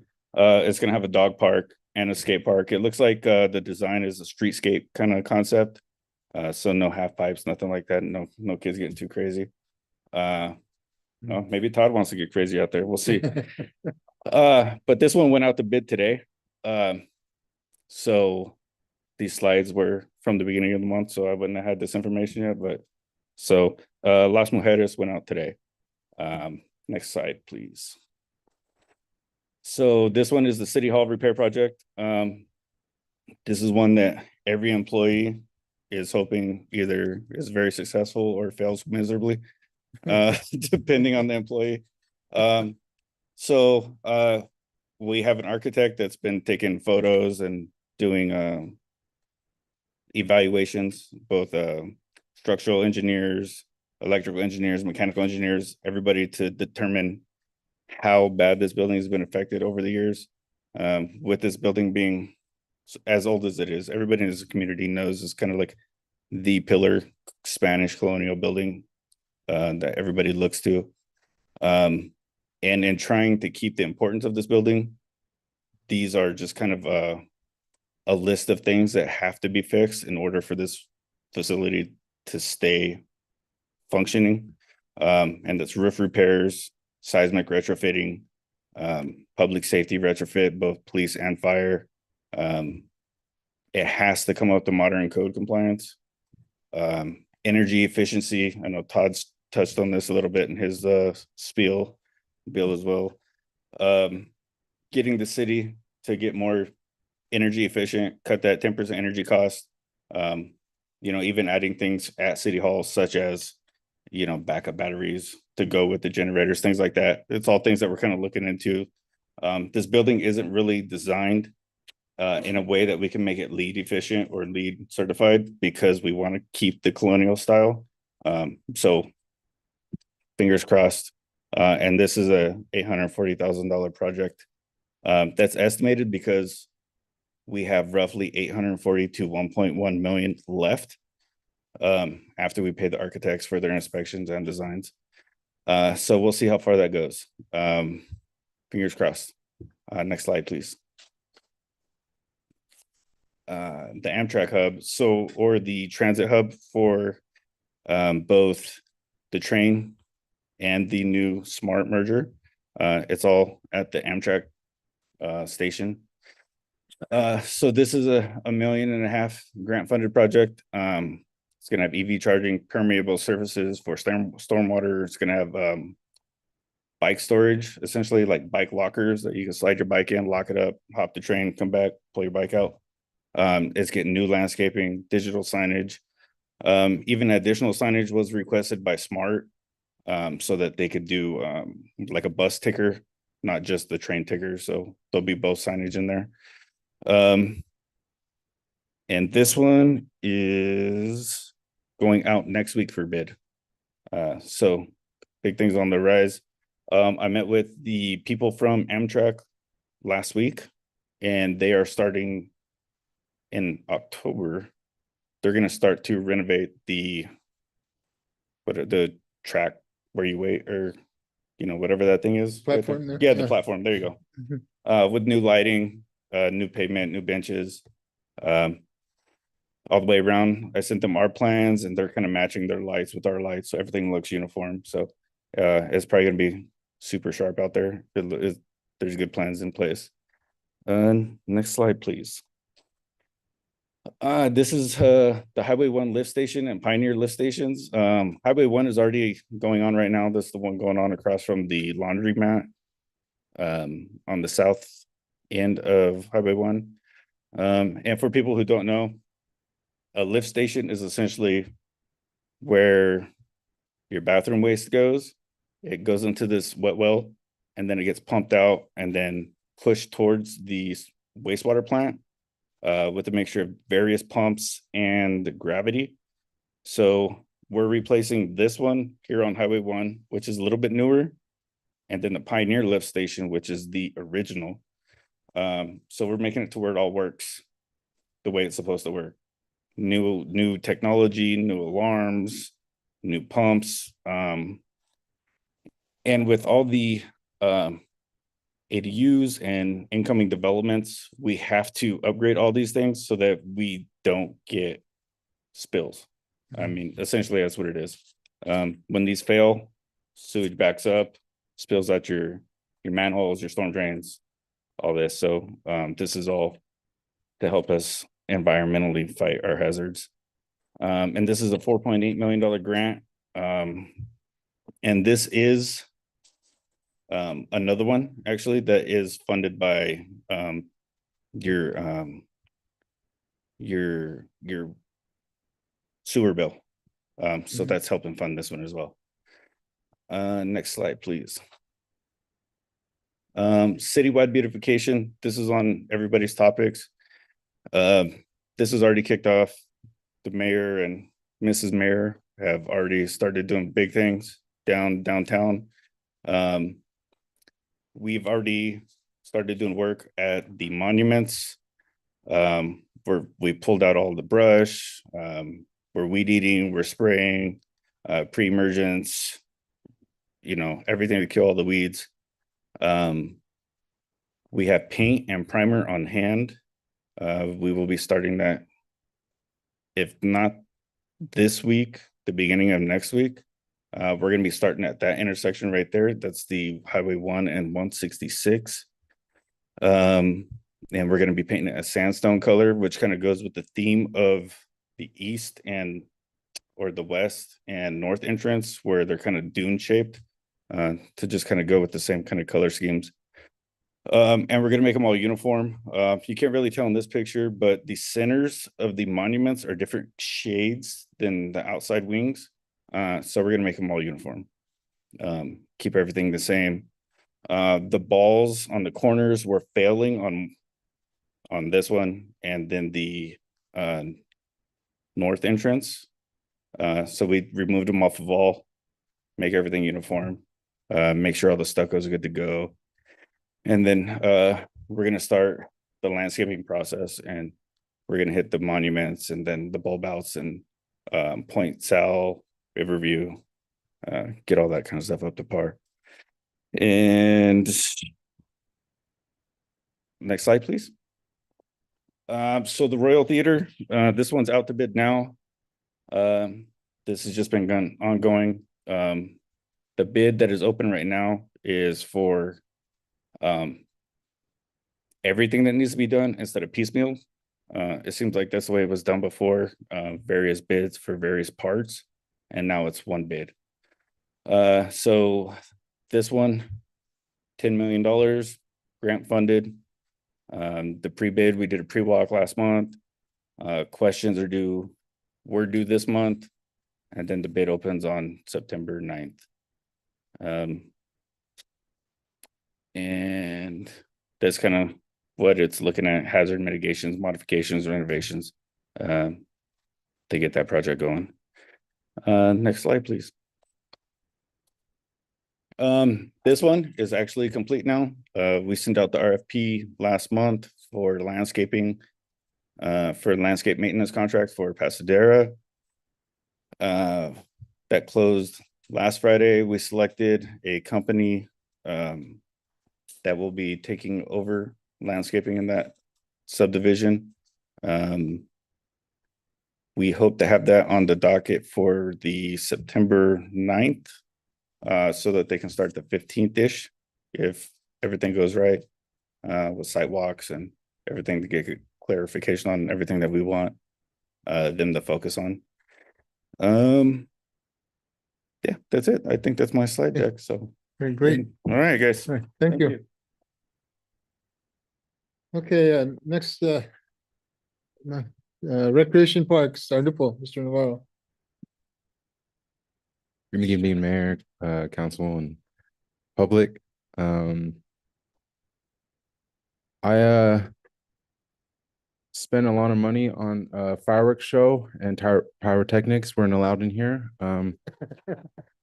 But yeah, we're not gonna get that money back. So what are you gonna do? Just imagine sparklers rolling. Big show. So I just came in. I'm your new Parks and Rec manager. Started a couple months ago, and I understood that the front half of the year there was some turnover going on, and so I feel like unfortunately the biggest loss was for our community. Nothing was going on, so we tried to just jump in and get things rolling. And so, can you next slide, please? And so we just were, what can we start up that's already kind of been in place? And so been on what came before us. Next slide, please. Family movie night, classic, movie night. We've been doing this ever since the first one in June. And it's a monthly ongoing thing. We've tried out different iterations of it, including family movie night. Every movie night comes with a free bag of popcorn. We have it here at City Hall. We also have our own concession stand with limited, but we have some good stuff. Yeah, I recommend check it out. Next slide, please. Classics movie night. This is something we also explored and looking to continue. Something because we have the family movie night, which is great, but there's still a population of young adults and older adults that I feel like they don't really have the opportunity or there's nothing to really do in Guadalupe. So this is kind of aimed at them to kind of just come out and also expose you to something that you wouldn't typically go see. I feel like it's a bit niche, but we're just trying to fill that, because if you want to go see a brand new movie, you go to a theater. We're not trying to compete with a theater, so just trying to expose you something that you wouldn't typically go for. But I promise you, they're classics because they're classics. Next slide, please. Poetry Jam. We actually our local poetry jam has been going on since 2021. And so this has been going on. We're doing it now bi-monthly. The next one is September 26th. Thank you, Deborah. Yes, over at our Vets Hall. We have a great group out there. It's been really cool just to see the transformation of not only community members, but people outside of our community show up and just really be vulnerable. I've seen grown men cry. I'm like, whoa, like this is awesome, just to really see that growth within the community and to provide that open space, a safe space for people of all different backgrounds, all different ages of our community, and let out whatever they want to let out, really. It's something I've really enjoyed being a part of, and look forward for it continuing. Next slide, please. Drop-in sports. So these been ongoing. Shout out Joe Harris, carrying us through this time. So every Wednesday night at 6:30, we have a volleyball drop-in, which, man, there are so many people out there, and a lot of it is out-of-towners. I was so surprised. I was like, whoa, people from all the way, sometimes from Lompoc, come out here just for drop-in volleyball. I'm like, so I thought that was really cool. And then, of course, Friday night is our basketball night, and which has been steadily, basketball. What are you gonna do? It's great. I love basketball, and I'm trying to get into volleyball. I haven't played it so much yet, but next slide, please. And return of our adult softball league. This is going to start up working like at the end of April, early May. This is something that's had been in previous years, but this year we didn't have a softball league. And so we're really excited to bring it back. I know I'm excited. There's not too many things around this area, especially for specifically like adult leagues in Guadalupe. So I'm excited to bring this back and look forward to it. Gather your teams now. Next slide, please. And now we're looking ahead at these are things that we're looking to kind of implement into our program and see how they go. Next slide, please. Kite Festival. This was actually the city's first kite festival.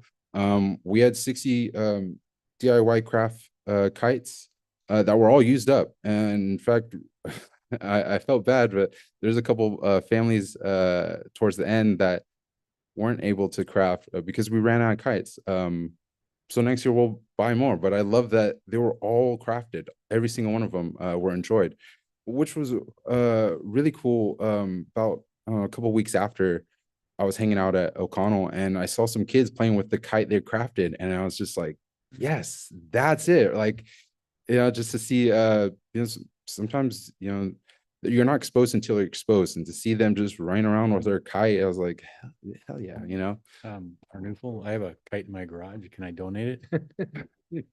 Depends on the condition. It's still in Don't the box, donate still in the your crap. box. Oh, okay. Yeah, so we're looking forward to next year's. Next slide, please.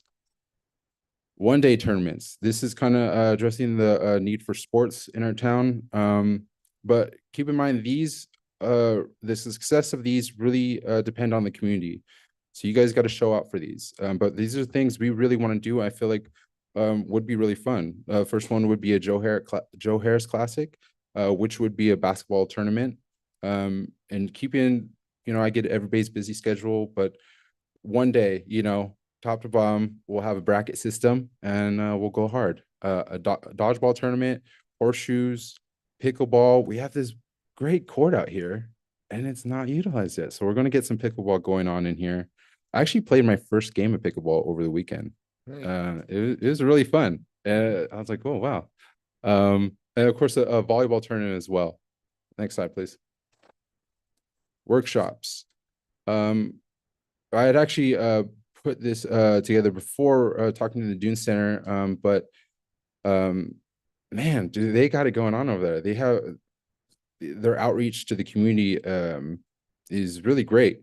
And so I'd actually talked to them about collaborating on a possible fishing day. We live so close to the beach, and I feel like I enjoy fishing. I know my dad and so many others of the community enjoy fishing, especially, we don't live on the beach, but we're a beach community. It's right there, and it's such a beautiful beach, and it's so specific to our area because it's not like Pismo, and it's not like Santa Barbara. It's really a gem.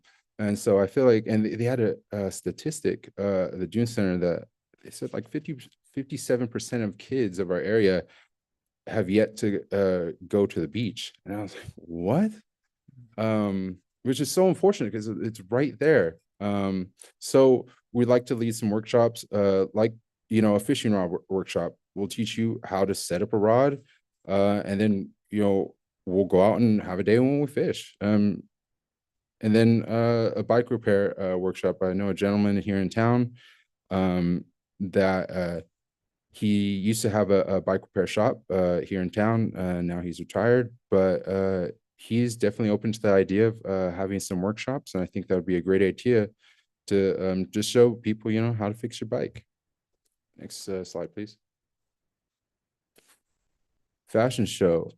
About 2 years ago, we had our first city fashion show here, which was a great success. And many members of the community asked when it's coming back. And now, next year, 2026, in April, we'll be hosting our second fashion show. Local designers and models for us, by us. What that really means is to show off our talent, and our beauty.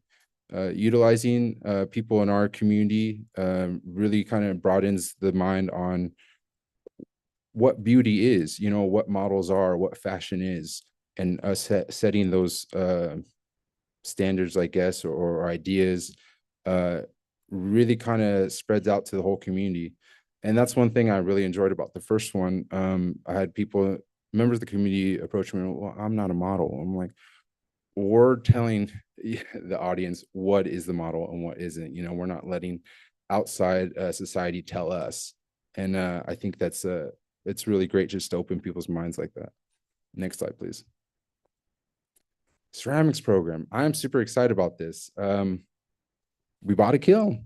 We got clay, and we just got our electrical done over at Leroy Park Community Center. We'll be housing it there. We're just waiting for the kiln to come in and get it set up. But yes, this winter we'll be having ceramics programs. To start off, we'll just do adult only classes to kind of see how it goes, gets our footing on it. But I love ceramics, and this is something I feel like the community at large would really benefit, at all ages. Eventually kids, we'll get to the next slide, please. Bam camp. Yes. Shouts out Santa Maria Parks and Rec for getting me connected to these guys. This is a state parks access program where I'm actually going to go on a training in this upcoming month. And once certified, we could take families of our from our community camping for free. I believe the nearest location is in SLO County. And you just show up. All the equipment is provided. Everything is already there, stored away in a C train. And yeah, it's just camping for free. I know I've done my fair share of camping growing up, and it's just a great time. And I'm excited to expose members and families of our community to what, the possibilities of camping. Next slide, please. Heritage Days. This is something I'm also really excited about. We've had Indigenous Days in the past, talking to Karen over at a culture center. It's something we'd like to bring back, as well as Japanese Heritage Day and a Filipino Heritage Day. I feel like these members of our community have played such a vital role in our community, and I would just like to celebrate their heritage, and so we all get to be exposed and enjoy it together. Next slide, please. Community garden. Okay, does anybody know Mr. Pasquini? I'm after him. Right. I am looking to get this done, but it is a continuation with our community beautification project. I want to turn as many empty lots that aren't up for housing, I want to turn them into community gardens.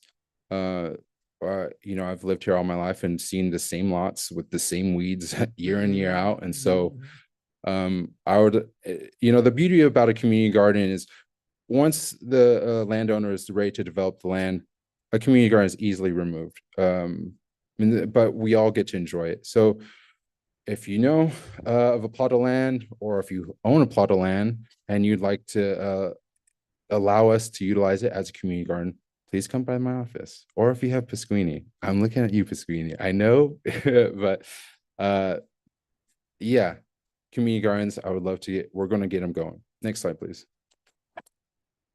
Community cleanup days. This is something that was kind of happening a couple years back. It was actually a organization, I believe, from out of San Diego. But I would like to bring it back and just have it ongoing, as well as not just the kind of main Guadalupe Street corridor cleanup. I would like to attack, as many neighborhoods as we can, just so we, could have a full clean community. And also, with hopes of when other people see us out cleaning, you gain some community pride, and maybe not throw away that trash or pick up a piece of trash, and just in hopes of where we all have that, like I said, community pride to keep our streets clean. Next one, please. And, there's much more to come as well. Community dances, like the mother-son, father-daughter dances, specifically the father-daughter dance that we've had in the past was with great success, and to add the mother and son dance will be coming in this upcoming year. Team sports, I've applied for a Junior Giants, which is a great program through the MLB team, the Giants, where they provide pretty much everything for a youth baseball league, from the sign up to the hat, the glove, everything. So I'll be going and getting training for that this fall. That'll be coming around next year. Holiday celebrations, we have Halloween celebration coming up. We're calling it Guadoween. We'll have it here at the city hall. If there's any resources, resource booths or organizations that would like to have a booth there, I'm looking. So please reach out to our department. And then the next day, we're looking to have a Dia de los Muertos event over at our cemetery. And of course, upcoming for Christmas. Don't worry, we're gonna get Christmas going. We're gonna make these streets look nice. I promise. And then other collaborative events, really collaborating with people like the Boys and Girls Club. They already have it going on. They have you know, the programs and the reach to the kids, and you know, I don't want to compete with anybody in town. I want to see who's already got the going on and kind of feed into them and do what I can to make those programs stronger. So, you know, there's no overlap in our community. You know, just working well together.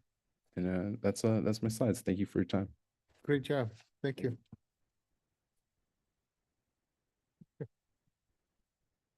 All right. Human Resource Department, Sylvia Estrada, Human Resource Manager. Okay, one complaint. Next time we got to reverse the order. It's kind of hard for HR to follow that. So hold on to your seats. It's going to get real exciting here. Yeah, really. Wake us up. Wake us up. Stay awake, chief. I can't see the screen at all. Can't see a foot in front of me, so I'm gonna have to look down here. Okay. Sorry about that. Good evening, everyone. I am Sylvia Estrada. I'm the HR manager for the city of Guadalupe. I joined the team a little over a year ago. It's my privilege to share with you some of the progress that we made in HR and where we're headed and where we'd like to go. HR is pretty much the behind the scenes, but a lot of the work that we do impacts our employees directly, every department, and ultimately our community. Today, I'll walk you through our mission, some of our accomplishments, changes, and what's next. Next slide. HR exists to serve the employees and the organization with transparency, equity, and service. My role is not just about compliance and paperwork, although it feels like that. It's about creating a workspace where people feel valued and supported. We work to ensure that our policies are fair, our processes are consistent, and that we remain compliant in this wonderful state of California with all its labor laws, while still being flexible enough to meet our employee needs, which I think is very key. Think of HR as your partner, helping guide, support, and problem solve alongside every department. Our employees' well-being is my #1 priority. Next slide. This past year, HR has supported the city through some important transitions. We are working to strengthen our recruitment pipeline. We've been successful in filling some critical positions while facing competition for the same talent. As you can see, some of the roles we have filled successfully: firefighter, associate planner, grant administrator, recreation service manager, police officers, finance clerk, maintenance workers, water maintenance operator, facility rental coordinator, building attendant, and by far the most difficult, our public works director, which I think is working out pretty well. I don't know. Don't make me eat my words. Our policy manual modernization project will bring our outdated policies up to California's current standards. Unfortunately, our current manual is about 49 years old, I believe I did the math. So I was 4 or 5. How old was I? Never mind. To make sure that we're compliant and fair. We've worked on labor relations, ensuring smooth negotiations and addressing issues proactively with a very, very positive communication. And finally, we are focusing on employee recognition and engagement. This is a key initiative for me and sometimes difficult to kick off. We hope that this will improve our motivation and commitment to the city's mission. These achievements reflect teamwork across all the departments, not just HR. So this, we need everybody's buy-in for this to be successful. Next slide.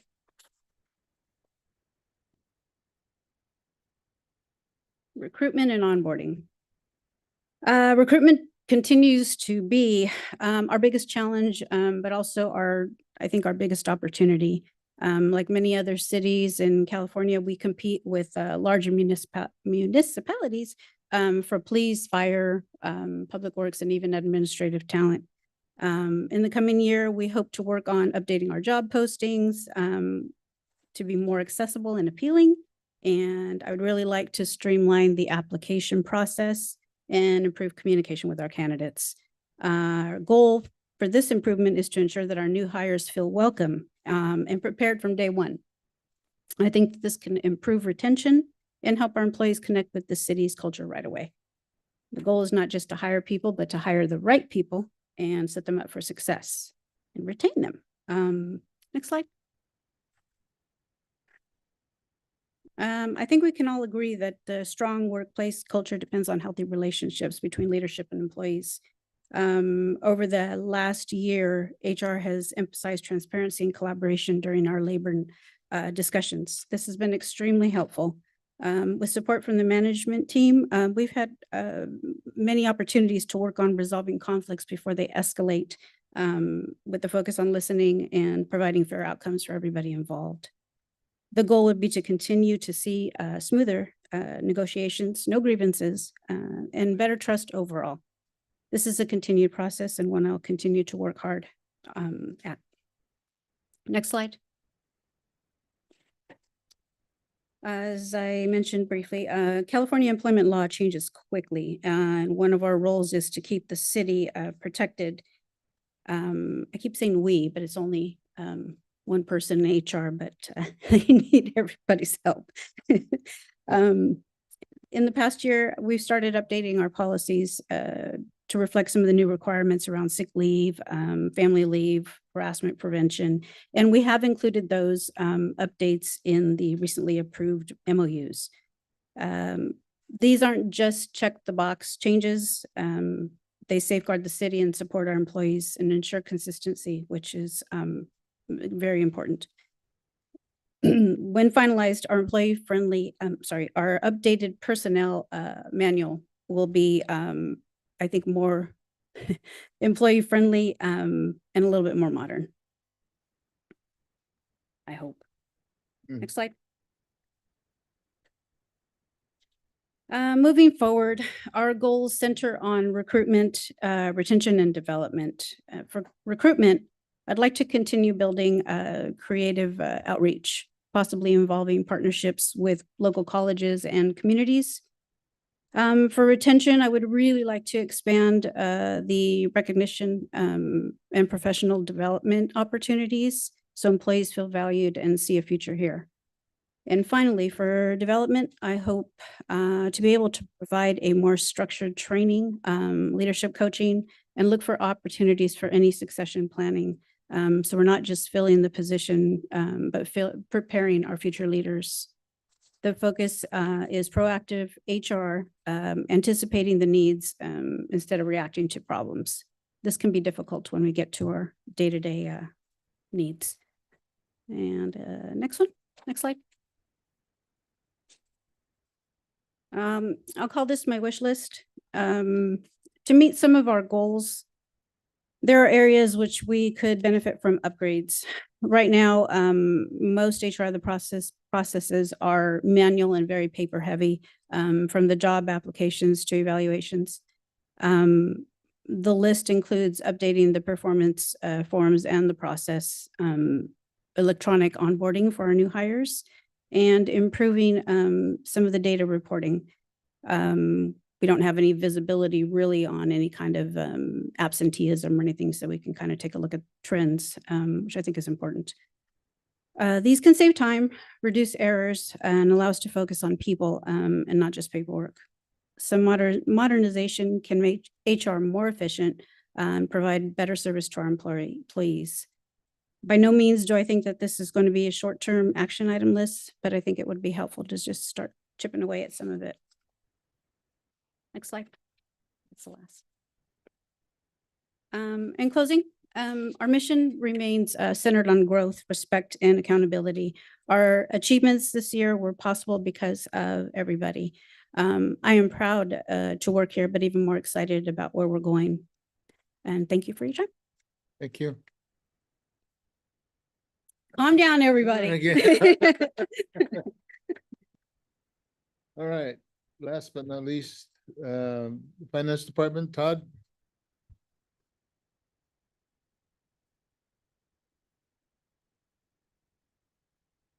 Let's give a round of applause for all this team here, Yeah. Really? all the new and past employees. You know, I guess you and I are on the older spectrum now.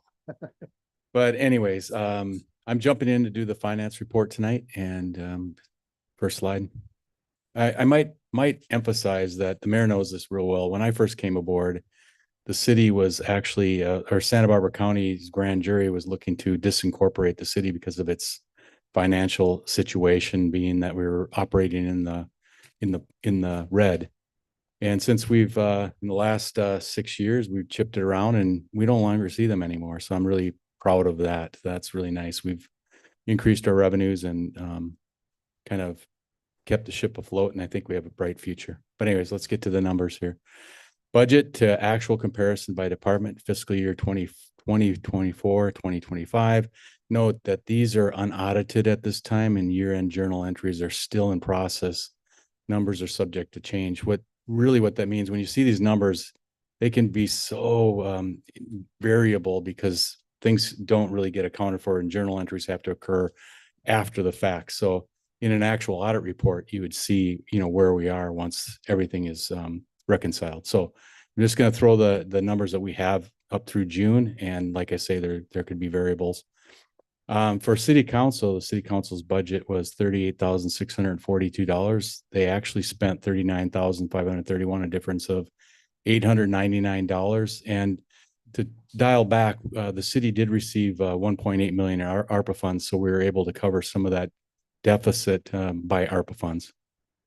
And just incidentally, the city council did get a little bump after, what was it, 50 years? 37. 37, yeah. Next slide, please. Administration, the expenditure budget was $884,823. We actually spent $698,921, a difference and savings of $185,902. Next slide, please. These slides are kind of simple, and I figure for this, it's the way to go. City attorney budget is 100,000, actual spent 68,729, a difference and a savings of $31,271. Next slide, please. Finance was over budget. The budget was 632,284, but there's a reason. And the actuals was 746,164. Part of it is because of just the change in how they allocate the spending within that department. So there's enterprise funds, there's general fund, and it was just sort of redirected in different ways. So that's why there was an overspend of $113,000. Non-departmental, the budget that covers a number of different just sort of general categories. $1,139,547 actually spent $596,955, difference of $542,592. Building maintenance, a budget of $1,934,352, actually spent $548,18, difference of $1.3 million. Some of that is because of the transfer cost of CIP still need to be booked, but are also covered under some of the ARPA in revenue. Next slide, please. Thanks. Police and fire, by the way, is in most cities, it's about 62% of it, general fund budget. In our case, it's more like 50. So I just wanted to give a shout out to the chief over there. The budget is $3,301,578. Actually spent was $2,630,290, a difference of savings of $671,288. And maybe it's because we got to fill some holes there. I don't know. Yeah. Like I said, don't be alarmed. I mean, these can change drastically. Fire, budget of 1.4 million, actual spend about 1.4 million, a savings of 28,000. Next slide, please. Parks and Recreation, our new full expensive Budget of- rights. You spent $673,000. You overspent by 200. But of course, that's because we did a lot of purchases with the ARPA funds that, just to highlight that 1.8 million that we received in ARPA, recreation was one of the key factors into where you could spend that money because they wanted people to recreate. So we took it upon ourselves to buy mowers and, you know, we cemented the pickleball hardwood court, and we're going to put new basketball hoops in there and everything. So it's all good. It's just, we're kind of buying some capital, and it'll help us in the future in the long run. But that's it. You can't spend any more than that. Building and planning, 413,000, actual spent 331, a difference of 81. And I just want to highlight, building and planning actually is a department that brings in a lot of revenue, indirectly and directly. So it helps support almost all the other departments in terms of application fees, and you know, building permit fees, et cetera. So I just shout out to the new associate planner. Cannabis. This is just basically the cost of us to run it. Savings of 22,000, but that's part of our revenue generation that's, you know, booked into the general fund revenue as one of the revenue sources that pools with all the other revenue sources. More to come on that. So budget to actual summary comparison. Note, numbers are unaudited again at this time, and year-end journal entries are still in process. Numbers are subject to change. Kind of gets a little complicated. I'm just going to go to the pie charts. The revenue for 2024-25 was 43%, but the budget was 57%. So as it stands right now, we're short a little bit there. But like I say, more money could be coming in. On the expenditure side, 43% we expended, and the budget was 57%. So it kind of offsets each other at this point. So basically we're flush there. Next slide. This is 2025-26 budget, which was approved already at the end of June. And we'll just go over a couple pieces there. Tax revenue for fiscal year 2025-26 was 4,485,000. I can't really see that very well. Building permit and planning revenue 282. Public safety revenue 91,000. Other revenue 817. That other revenue could be part of, you know, cannabis, fees and fines, et cetera. Interfund transfers of 1.7 for a total of 7,480, I believe there. And then the general fund council expenditure on the bottom, if you could pull that screen up a little bit. $8,291,605. Next slide, please. 2025-26, the budget expenditure is 8,291,605. Revenues of 7,460,584, a difference of 831,000.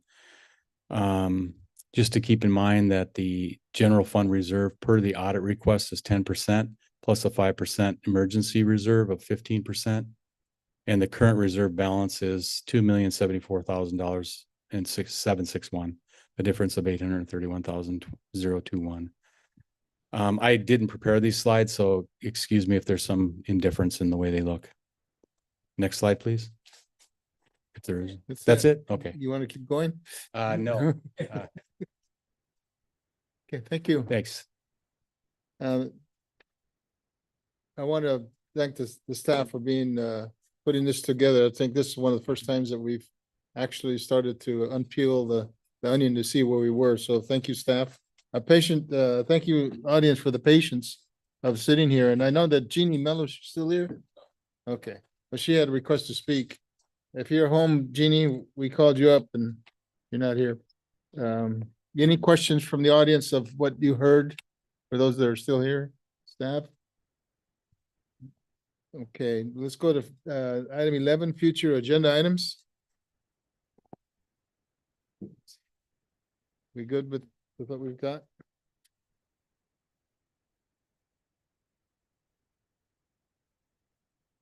We're good then. Okay. Announcements, council activity reports. Ms. Villegas, anything? Yeah, last week I spent 3 days at a JPIA. They call it an academy for newly elected officials. It was at a beautiful hotel in Oxnard. There were 25 participants from various cities. They were members of JPIA. And we were taught, the training was done by a retired city manager who had been city manager in Monterey and Mountain View and a variety of other places. But it was basic training to learn about your role as a council member. Talked about the Brown Act, employment law, which I found very interesting. People were sharing experiences in terms of challenges. What did you think your role was and what your role actually is and so forth. So it was time well spent. Whitney, anything? Just last month, I wasn't here last time, but last month went to the gala for the Guadalupe Napomo Dune Center, spoke for that. They asked me last minute, but raised some money. It was a really good event and I want to get more involved with the center. So Good. Gene? Real quick, last, what was it?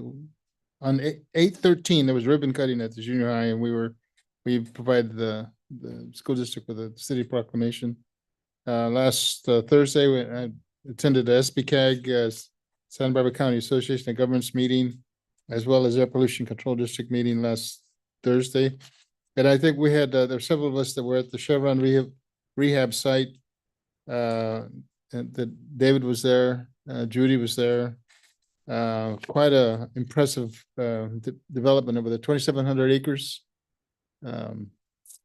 And they're really, it's kind of out of this world in terms of what's out there. So if anybody ever has a chance to go, you need to go. And by the way, they gave us a $90,000 check. So that's I don't know who split it. What Chief, did you split it with? No, okay. Okay. Okay, all right. Don't put it in the recreation budget. Okay, adjournment to closed session. Is there a motion to adjourn to closed session? I'll motion to adjourn the closed session. Is there a second? I'll second. There's a second. Any discussion? All those in favor of the motion say aye. Aye. All ayes. We'll take a